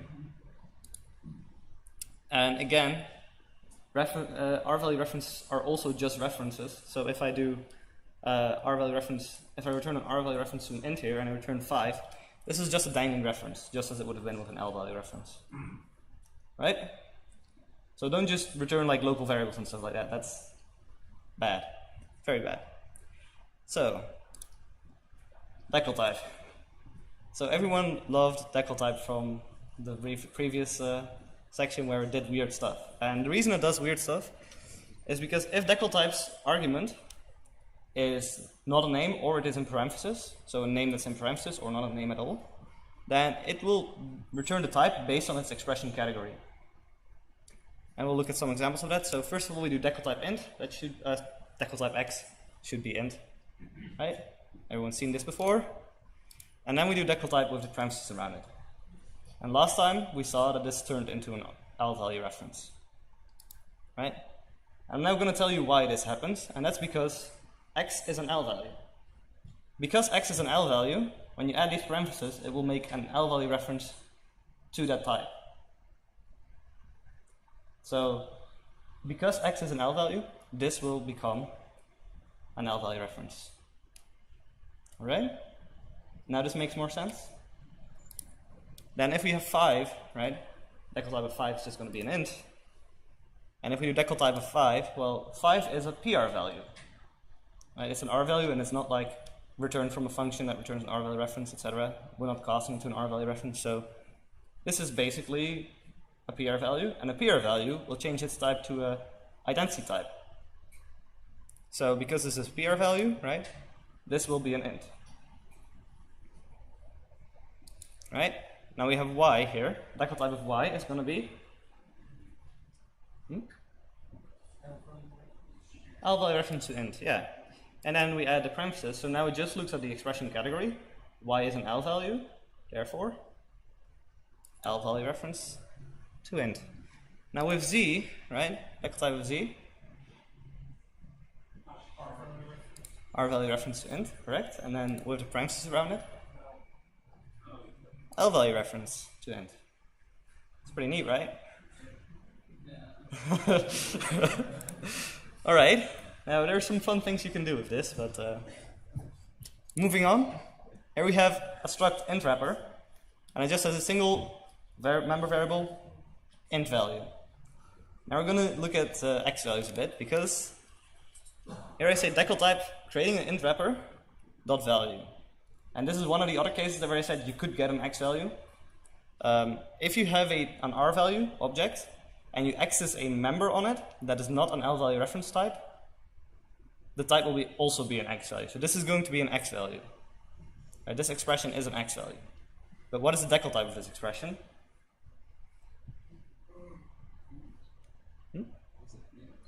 Yeah, it's int. So it's just going to look at value, right? And value is declared as type int, right? We gave it a name, so it's going to look at that. And then if we add the parentheses around it, now it's an x value, right? Keep that in mind. Then we get R value reference to int. Yeah. So it's possible to add R value references to types. Now we have this function float sum, which we also talked about last time, and it takes a const int a and a reference to a const float b, and it returns a float. Right? If we do Decltype of sum, we got the function signature, right? And then when we add the parentheses, now sum is an L value, so therefore it will turn it into an L value reference to the function signature. Right. Does it make more sense now why this stuff happens with Decltype? I should hope so. Right? Alright, then I'm going to move on, because that was the end of the theory part. Why was that parentheses around 5 returns the int? Because 5 is a PR value.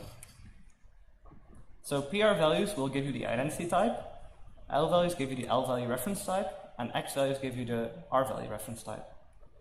And you kind of will see this similarity, it comes through a lot, like X values are generally associated with R value reference types. Alright, so now, moving on to something a bit more practical that you actually can use in your code. I mean, this stuff is useful to know, like especially when you're debugging, but it's not something you write explicitly all the time. So, perfect forwarding. I'm going to start with a component class. Yeah, so we start off with a component class. This is going to be an abstract base class, and it will be update.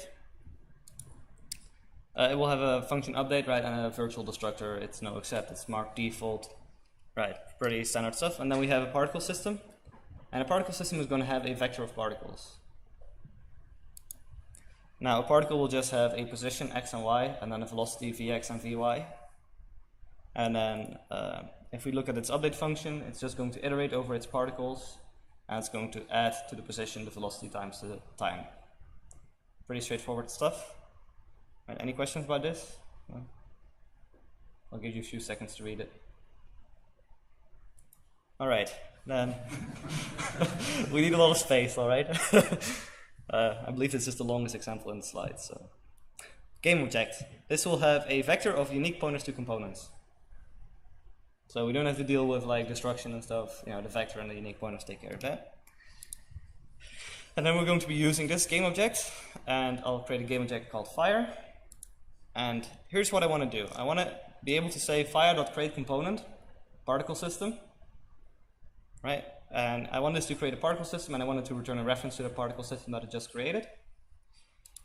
You know, so yeah. And then I just have this function create fire particles. It's irrelevant for, I'm not even going to show it, but basically just imagine that this fills up the particle system with particles. It does some random stuff, right? Now, the most important part is how do you write create component? Function template, yeah. So the first thing we'll need, right, is a template and a template parameter list. And we will take one template parameter, which will be the type we want to construct. Right, so type name t. And then the function, like I said, needs to return a reference to t. And then inside of the function, well, what we're going to do is we're going to do std make unique. So that's basically calling the constructor of t, right? And then we're going to add it to the list of components. And then finally, we take the last component of the last inserted item into the vector and return it. And usually I wouldn't do it this way around, but it makes for shorter code. So usually I'd actually like store the pointer before I return it. But it doesn't matter, so it's just returning the last element that we just inserted. Right? Questions? Should be pretty straightforward. Alright, then let's look at another example. Here we have a particle system, and we're going to create a particle system like just straight up on our stack before we do anything else. And this will just fill it with some data, and then we say, okay, we want to create the game check fire now.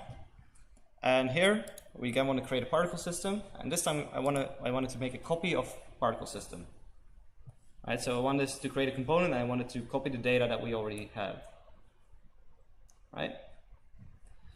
Clearly we need a new create component function because this one doesn't take any parameters. So it's a new function. I'll highlight all that's different. So first of all, we add a type name p. That's for the parameter.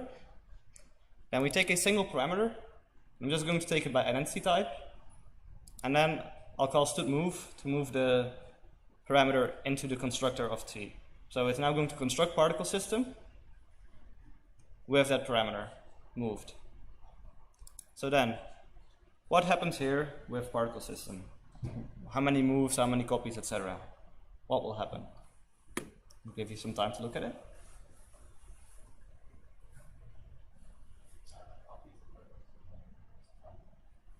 Alright, so he said, first it will copy it, and that's true, right? Here it will make a copy from line 99 to line 38, and then it will move this copy into the vector, into the constructor of t, right?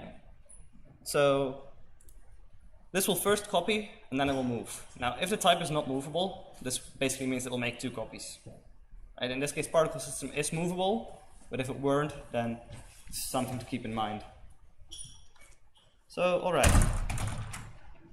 That's not ideal, because ideally what we would want is one reference, right, and then one copy. Right? We don't want this risk of having potentially two copies or even a copy in a move. Right? If it's in a perfect world, so to speak. So let's change it. So here, all I've done is I've added a reference to a const p instead of just being type p, and then here I've just removed the std_move. So now we're just passing it in. Right? So what will this do?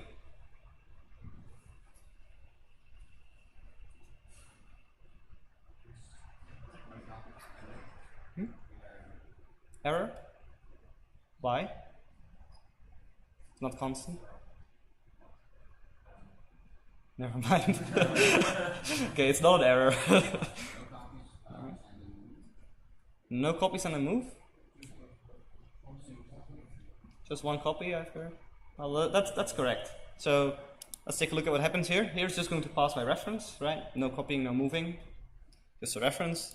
And then here it will give it to the constructor of t, so it will pass to the constructor of particle system, and that will make a copy of it, because this will read the signature of the copy constructor. So right, this first does a reference and then a copy, so basically just a copy. Right, now let's say we want to create another fire, and this time I want to move the particle system. Okay, what will this do?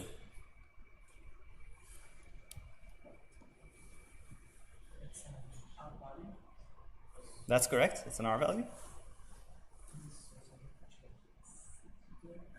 So we need to change the signature. Well, do I? I said something special about L-value reference to const. Oh, Yeah, so it's okay to pass an R-value to an L-value reference to const. Right?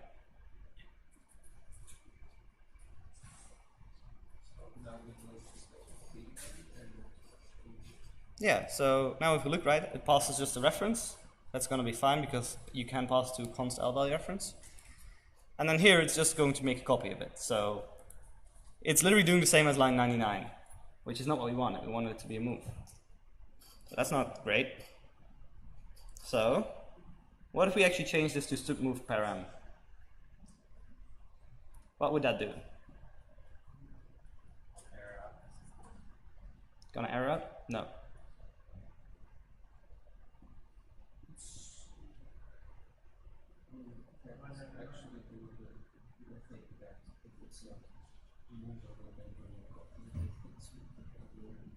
So he said if it's movable, it will move, and otherwise it will copy.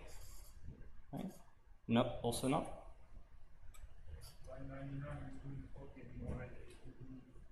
Line 99 would also move now instead of copying. Right? It would in the param cast it to Rvalue, which would then be cast to constructors again following the constructor. It's very close, but yeah, you're correct. This will just still call the copy constructor. And why? Well, std move will cast this to an x value, which will be an Rvalue reference type to const p. And here's the key, because this p is still const, right? It's not able to actually call the move constructor because the move constructor takes a non-const Rvalue reference. And because it's not able to call the move constructor, it can call the copy constructor, it will call the copy constructor. So this literally changes nothing. Right. Alright? Now, let's actually work towards a solution that will work. So here we have an Rvalue reference to p. Now, first up, will this compile? Now, if you remember, you can't pass an L value to an R value reference.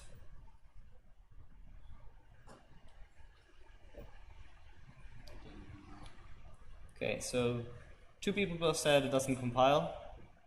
I'm going to say it does.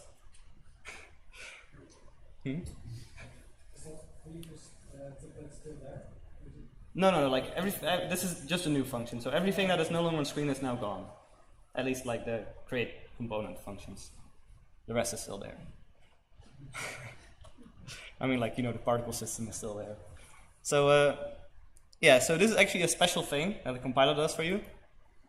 It will deduce p to be an L value reference to particle system. And then we get an R value reference to an L value reference, which will collapse into an L value reference. So this function actually takes an L value reference to particle system. So, and because of this, right, this actually will compile. And this is actually a special rule. This will only happen when you have an R value reference to the deduce type. So anytime you have type deduction, so that's basically calling template function templates, or doing like auto, right? If you have an R value reference to the deduce type, it will add an L value reference, it will deduce an L value reference if you pass an L value. And this even has a special name, this is called a forwarding reference. So now we're not just talking about L value and R value reference, now we have a forwarding reference too. Yeah, about semantics. Yeah. Well, this is actually like a very important feature. And what this allows us to do is perfect forwarding. But first, let's take a look at what would happen here, right? So now that we have the code, right, the code for the rest I just passed to make unique, I just passed it the parameter. And what happens here?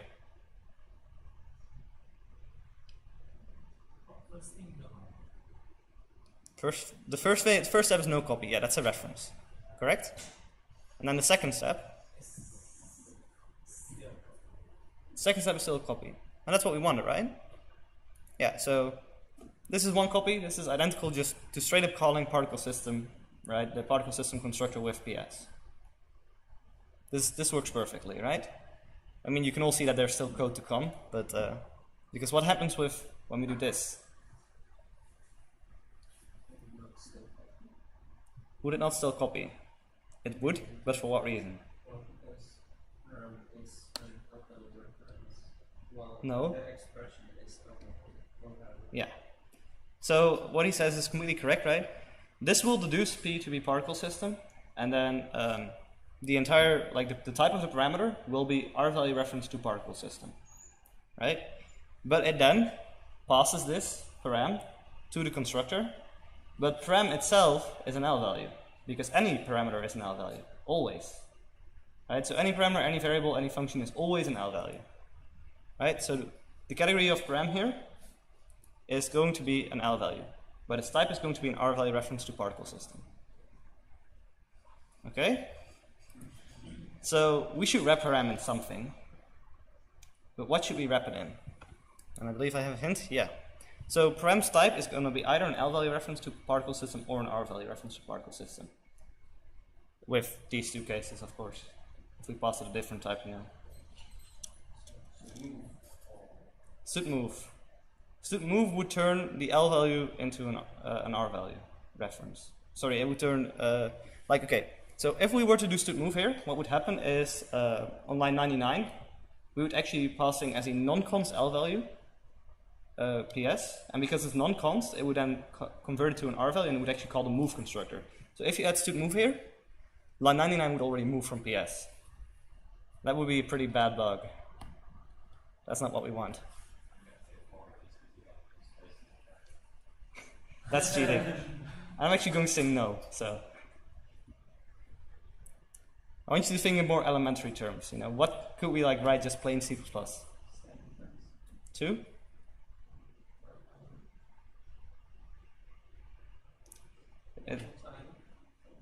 Decltype of what? Yeah, so think about this, right? If we do, you got it completely correct. If we do here static cast, Decltype of param, right? What would happen is, if param is an L value reference, we would be casting it to an L value reference, and param would stay an L value. This would do nothing, basically. So that's correct. But if param would be an R value reference to particle system, this would then cast it to an R value, or to be more correct, to an X value, right? Which is an R value, and then it would call the move constructor. So this would do exactly the correct thing, right? You see why this works? No? Just think through the steps again, right? What happens when we cast param to L value reference to particle system?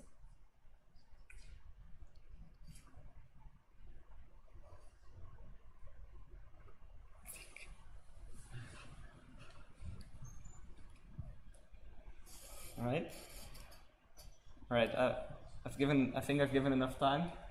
Now, or you could use should forward, which is a function that literally does that for you. So you don't have to think about it. Should forward, if you pass it an L value reference, like in the parameter list, right? If P is an L value reference here, it will stay an L value, and if it's not an L value reference, it will actually cast it to an R value reference. So should forward is basically a conditional should move. If you pass it an L value reference, it will just return whatever you passed it, and if you pass it something else, it will do a should move on it. I just because the move semantics doesn't actually move anything in memory. Move semantics doesn't move stuff in memory now. You're just constructing new objects and you're having different behaviors. That's what the move constructor does. It just has different behavior from the copy constructor. So if you have your own custom memory allocator, this is kind of pointless. No, not at all. Unless you're swapping two objects around the memory allocator itself. No, so like objects don't have anything to do with memory, right? With allocation. So objects, something like a unique pointer, right, has something to do with allocations. But objects themselves, they just live on the stack, and unless you're like explicitly allocating memory for it somewhere else. But when you're writing your own allocator, what you can do is you can actually use this technique to construct objects in your own allocated memory with a placement new. And then you can actually use the move constructor to get the object from your stack to that custom memory that you now allocated. So it's actually very important when writing custom allocators that you are aware of this stuff. That's especially one of the cases. That's why, honestly, the way that they implemented the whole thing in C++, it's very complex, I'll admit that, but it's also extremely well thought out, and it allows you to use it in your own code all over the place, provided you know how they work. But instead of just allocating it, moving it from the stack, why don't you just immediately create it in your own allocated memory? You could do that too. Yeah, you could do that too. And then you can use perfect forwarding to actually construct the object as well. So you don't have to manually do the placement new. In fact, like I've written some allocators in the past, and they pretty much all rely on the perfect forwarding technique, this is what perfect forwarding is, right? So if you're doing perfect forwarding, this is if you're doing like memory allocations and you want to construct objects in your own allocator, this is the thing you need to do. So now that we have this function, I want to show you one more different version of this function, which is basically the same. All I did is I made it variadic. So I changed it to a parameter pack, and I changed the arguments to take any number of arguments, and now you can construct any component with any number of parameters you want, and it will correctly preserve both the type and the expression category of whatever you're passing in. Right? Cool. Alright, now there's one more thing, which is this example. Here we try to create a game object fire, and then I say create component int. Now what's this going to do? This is the easy one.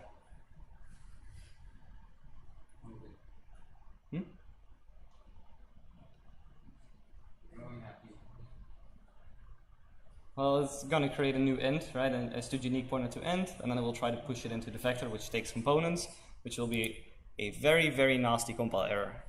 In fact, it probably goes on to that wall there, so yeah, this is way too long, this doesn't fit. So one thing I want to show you, static assert. So what we can do is, at the start of the function, we can say static assert, and we can use one of the type traits. So this is in the header type traits, and it's called stud is base of, and basically this is asking, is component a base class of type T? Right? So you're just making sure that component is base type of T, and then you say T must be a component. And now, right, what we get is this error message, T must be a component with T equals int. Is this the static assert is compiled? Yeah, static assert is compile time assertion. So this will check it at compile time. And if this assertion fails, instead of the nasty vector error, what you get is this message, which I think everyone could read, even a Java programmer. All right. Any questions?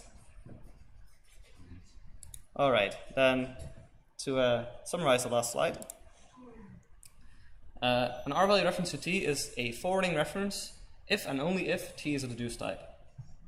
So that's basically if T is auto or some template parameter, right? You're not allowed to put CV qualifiers on it.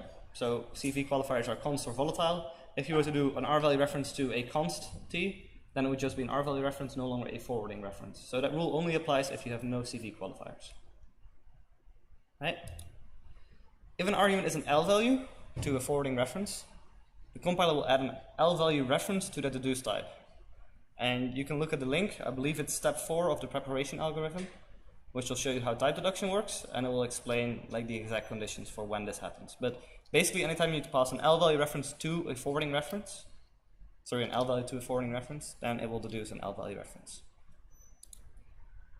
In general, you would always combine them with std forward, right? You can do it manually, like I said. You could do the static cast with Decltype. It's just it's harder to think about and harder to read.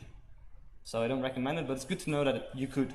Same with std move. You don't have to actually use std move. You could do this manually with a static cast. And then universal reference, that's a terminology that's synonymous with forwarding reference. That's actually what it used to be called before it had an official name. So if you ever see universal reference, just think it means the same thing.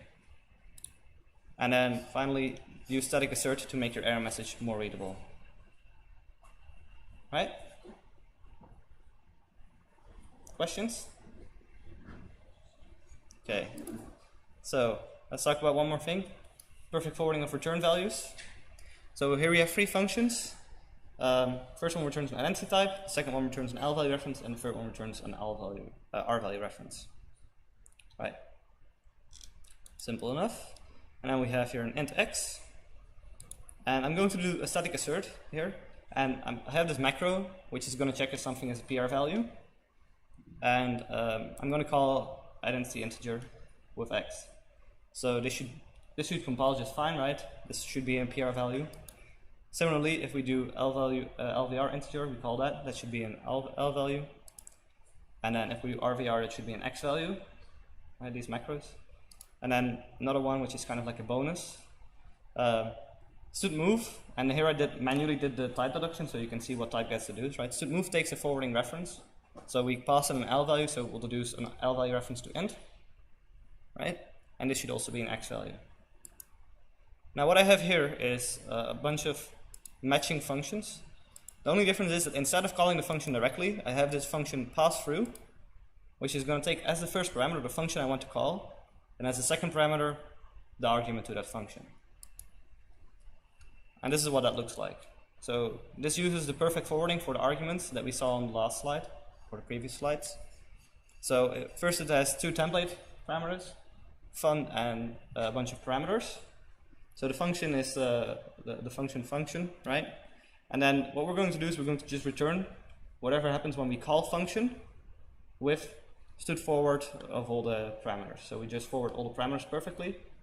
So we're now perfectly forwarding the parameters, and then we're calling the function. And what should the return type of this be? Because I've hidden it.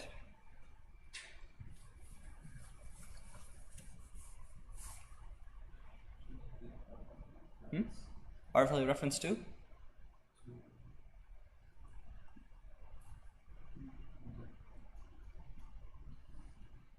Okay.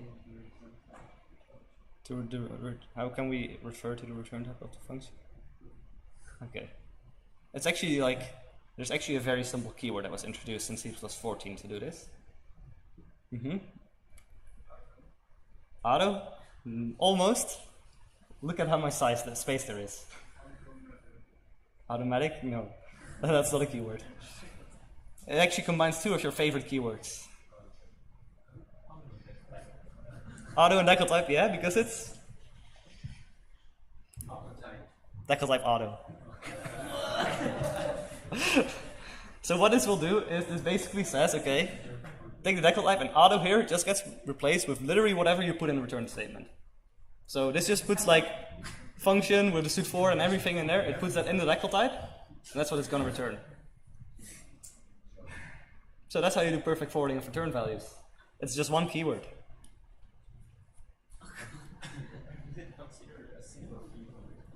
No, I think.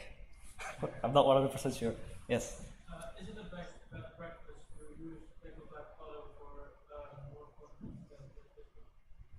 for more purposes than just this one? I would recommend only using Decltype auto if you really know what you're doing. Because this will use the Decltype rules, and like the Decltype rules you've seen, they are more complicated than some of the other rules. Like this will actually, if I like, for example, had a local variable x here and it's an int, and I were to do Decltype auto and do return int, return x, right? It would return int because that's a type of x. But if I then put parentheses around the return expression, it would again use the parentheses rule, so it would return an L value reference to int. So I recommend you can just use auto, right? Auto is also valid as a return type. So when you use auto, it uses the auto rules, which is like the same as for local variables. And that's what I would recommend if you're just looking to not type a return value. Decltype auto is really if you want to perfectly forward whatever expression you give it. But you could. It's possible. I just recommend that you're very confident. Okay, so now one more thing. How do I write these macros? Because these are some nice macros, right? You might want to use them for no reason. But I mean, it's useful if you like debugging stuff. You know, sometimes you just want to know, okay, is this actually an X value? So how would I write these?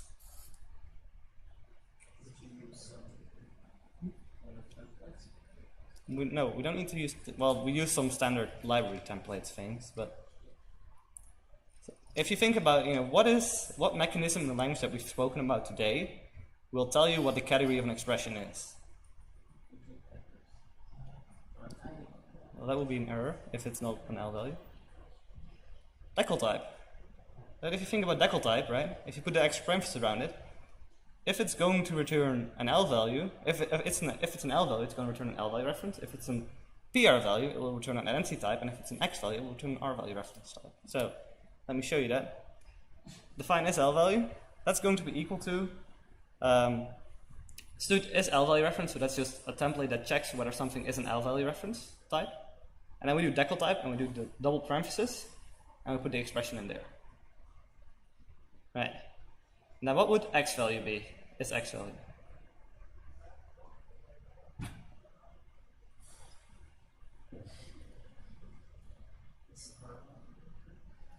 He said, is Rvalue reference? And that's completely correct.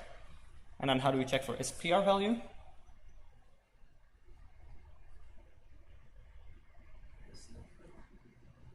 No, there's no such thing, I think. No, literal types are a different thing. Literal types have to do with const expr. So you just check if it's not a reference. If it's not a reference, then it's neither of the other two, right? So, all right. So when is this stuff useful? Rarely. But the thing is, if you ever need it, you know, it's invaluable that you know that at least that it exists, especially perfect forwarding, you know. If you sometimes want to have an API that constructs some objects internally, and you just want to pass on all the parameters and things like that, right? If you don't know this is possible, right, it's going to be a nightmare. But now you know it's called perfect forwarding, and you even know a bit of the syntax. All right.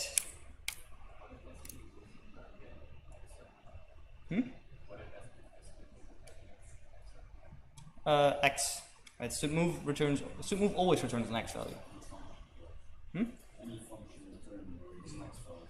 No, function returns. So a function, the return value of a function is an L value if it returns an L value reference, a PR value if it returns an identity type, and an X value if it returns an R value reference. Right. If it's an R value, it's an X value. Yeah, if it's going to return an R value reference, it's going to be an X value. Cool. And moving on, one more note about performance, which is, and some things that you should avoid doing because it's bad. So here we have a function generate numbers, it's just going to return a bunch of numbers. Then a pass-through function, which is just going to return generate numbers. And then we have our example code, which is going to call pass-through. So my question is, how often does the vector get copied? A lot, someone said. Okay, how many is a lot? 2? What do you? 3? Okay. What did you think? 3? 3 or more? You said 2? Okay. I've yet to hear the correct answer. How many times will it get copied? It's not 3 or more. It's not even 2. It's not even 1. 0. And it gets moved 0 times. So you had that? It's not an initialized list, but okay. So and this is, in fact, this is guaranteed by the standard. If your compiler does not do this, then your compiler is broken, right? So and this is called return value optimization and copy elision. And the reason I'm showing you this is so basically, anytime you return just a value, right? Just a value from a function, like in this case we're just returning a string vector of integers, and you then return something inline, so you create a temporary object inside of that function, it is guaranteed to like directly instantiate it in whatever called it.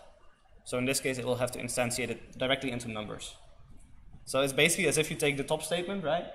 The creating the vector, and then just plug it into void example, right?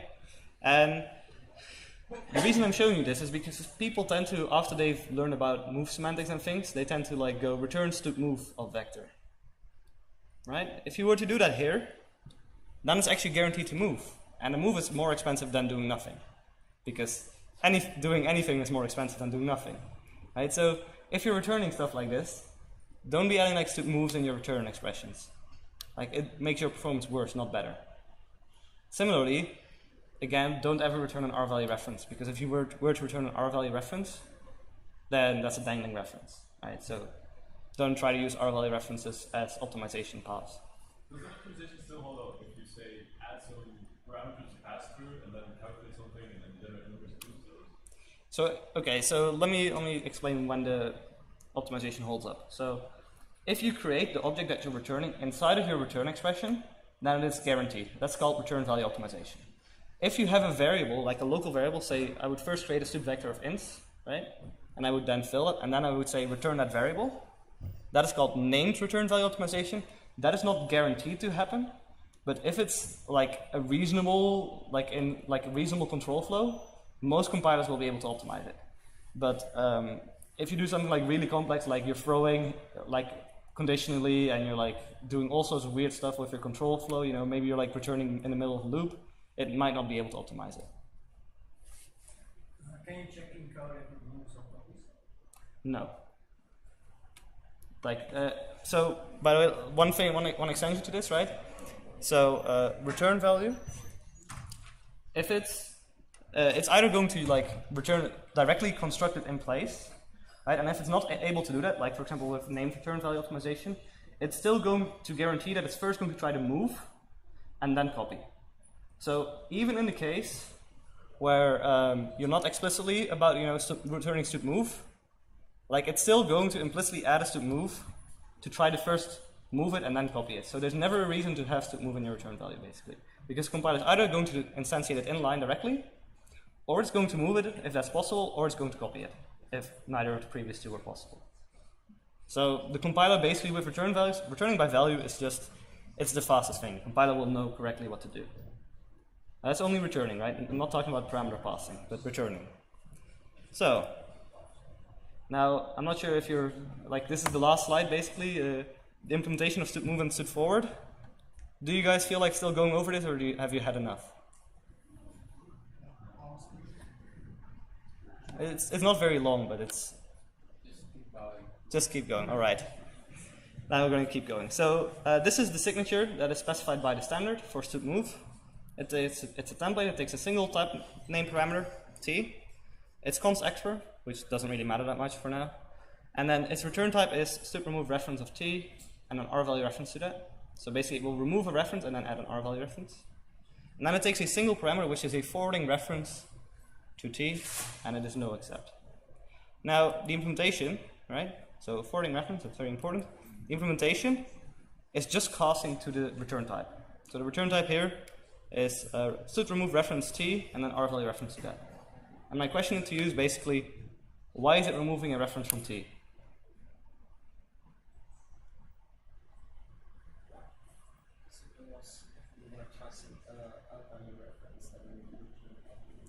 Yeah, so his point is correct. If we were to call this with an L value, right, an R value to an L value would collapse to an L value reference, and you wouldn't want that. So what it does is it will instead directly go remove the reference first, and then it will add the R value. So this basically just guarantees that it will be an R value reference that you return. So basically, whatever it does, whatever you give it, it will just cast it to R value reference, and that's it. So here the reference collapsing rules actually fight against us, and we have to circumvent them.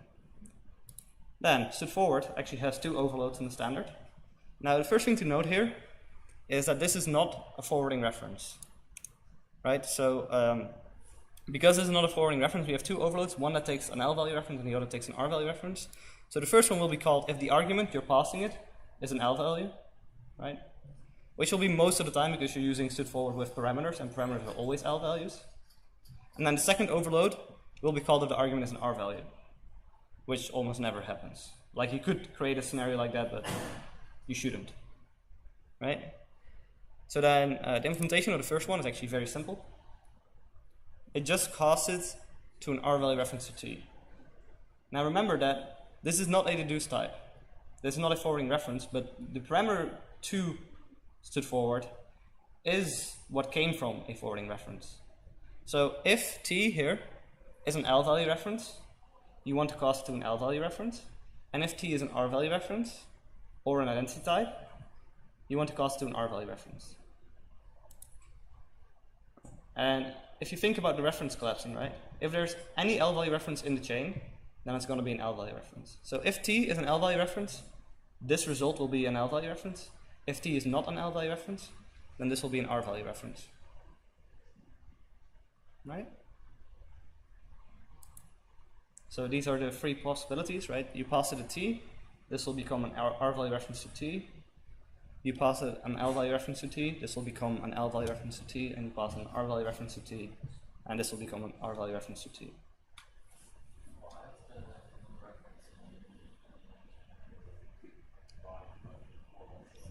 Okay, why is there a std remove reference on the top line in the parameter, right? So basically, that has to do because you want to disable perfect forwarding here. Like the remove reference there is so that we can have the two overloads and we don't have a forwarding reference. If it was just an R value reference to t, right? For the second case then, right? That would be a forwarding reference that would accept anything, and we just wanted to accept L values. right? So yeah, that's how this works. The implementations are actually surprisingly simple if you look at it, but it's quite complex to think through how they actually work. And then the other overload is identical, except that it has a static assert in there. And the only thing that the static assert for checks is that you didn't pass it an L value reference. And the reason that is important is because you get a nicer error message, but also the value is being forwarded as an R value. Because the value you already passed to std forward is already an R value, right, in this case. So whatever value was passed in is an R value. And then if you're then trying to cast an R value to an L value, so casting an R value reference to an L value reference would be compile error. So this static assert is just there, because otherwise you'd get a different compile error later. And the main point of this is to show you that there's no compiler magic going on, right? This is just plain code. You could write this. Like if you don't like std move and you want to have a capital M with the move or something, you know, you could write your own function that does this. In fact, you could copy paste it from this slide. And even if you like look in the standard implementation, so you go to MSVC and you do F12 on move, it will take you something. And the code, I mean, it uses a different formatting style, but it's basically the exact same code. So yeah. Clear how this works? So then, to summarize this section, you can use perfect forwarding to pass parameters / return values to or from other functions. So when using generic code and you don't know what functions or whatever you're going to call, what constructors you're going to call, what parameters that function takes, you can use this to perfectly forward. And the reason it's called perfect forwarding is because it preserves the expression category and type, and it will never make any intermediate copies or moves because it's all references. Now, anytime you see an R value reference to the reduced type, be aware that this is a forwarding reference and not just a regular R value reference. There's a difference. Return by value, because it does get optimized. Compiler is very good at that. And then some general guidelines, and this basically accounts for the entire lecture part, right?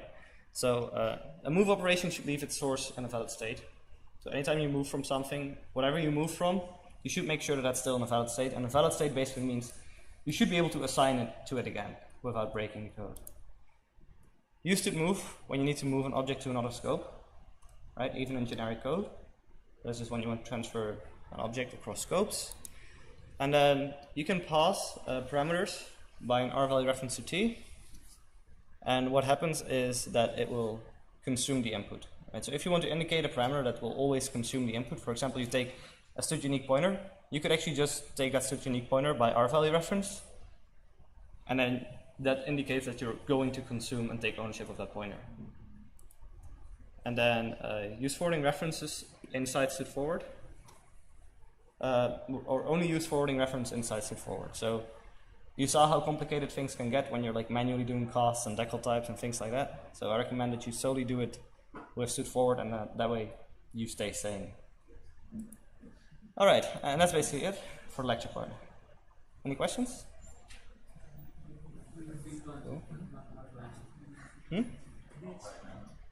Not right now. Well, now there's exercises, lots of fun ones. But, all right. I'm actually going to go over that. So there's a little quiz that I created. It's just a Google Forms where you see expressions and you can tell whether it's an L value, PR value, or X value. And you can immediately see if you're right. So 15 questions. Answers will be immediately visible after submitting. And here's the link. It's a Google form, right? Price? Eternal glory. And praise. I mean, I think I may have said like it to be public so everyone can see the results, so it's fun if you want to compare to like what the rest did. Alright? Now, I estimate this should take like 2 to 5 minutes. It's not really long. Alright, and then this is the primary exercise. I think it's very important. So I've written a bit array class. Now I know there's already stuff like this in the standard library, so don't write it by hand, but this is just for the purpose, right? I've written one, and I've intentionally not written a copy and move constructor / assignment operator. And your goal is just to write them for this class. So there's a few simple steps, right? First, in exercise.hpp, you got to add the declarations. Then you add the definitions in exercise.cpp. And then there are 16 unit tests. And your goal is to make all of them pass. So I've tested for a lot of cases that you could mess up writing them. And yeah, so your goal is to make all the unit tests pass. And then it uses some different allocators than just new and delete, because that way I can track that you're actually doing the correct allocations in the unit tests. So your knowledge about this, well, it's mostly default operations and exception safety. Of course, like default operations, move, copy, that sort of stuff. Right? And this will take, like, it depends on how experienced you are with writing copy constructors. If you have some experience with this will probably take you 5 minutes. If you don't, you might get stuck on this for like an hour. So I'll go into each of the examples and show you how to actually set it up and work with it. So exercise 2 is write a function that basically does several concatenations to a string stream and then returns a string stream. And that's like the little left shift operator that adds things with IO streams. So you need to implement a function and make a stream. The more details on the header I'll show in a second. And then you got to make all 6 unit tests pass. So knowledge, this requires variating templates and perfect forwarding. And I estimate this will take you between 5 and 20 minutes to do. Then I'm just going to switch to Visual Studio. So if you've never done any unit testing, right? There's here a window under Test, Windows Test Explorer. After you've built the project, you get here a list of unit tests. And I can go to the top here and I can group them by project. So when I do run all, you see that they all fail. And this is actually because I'm running a 64-bit. I built it as 64 bits, which you can see up here, right? And I'm trying to run it as a test in 32-bit mode. So what you can do is you can go to Test Settings, Default Processor Architecture, and you can switch it to 64-bit, right? And now if I run all, you should see that some of them already pass, and some of them don't. Well, most of them will not. So your goal is to make all of them pass. Now, if I go to the Solution Explorer, right, this is the second exercise. So on the header here,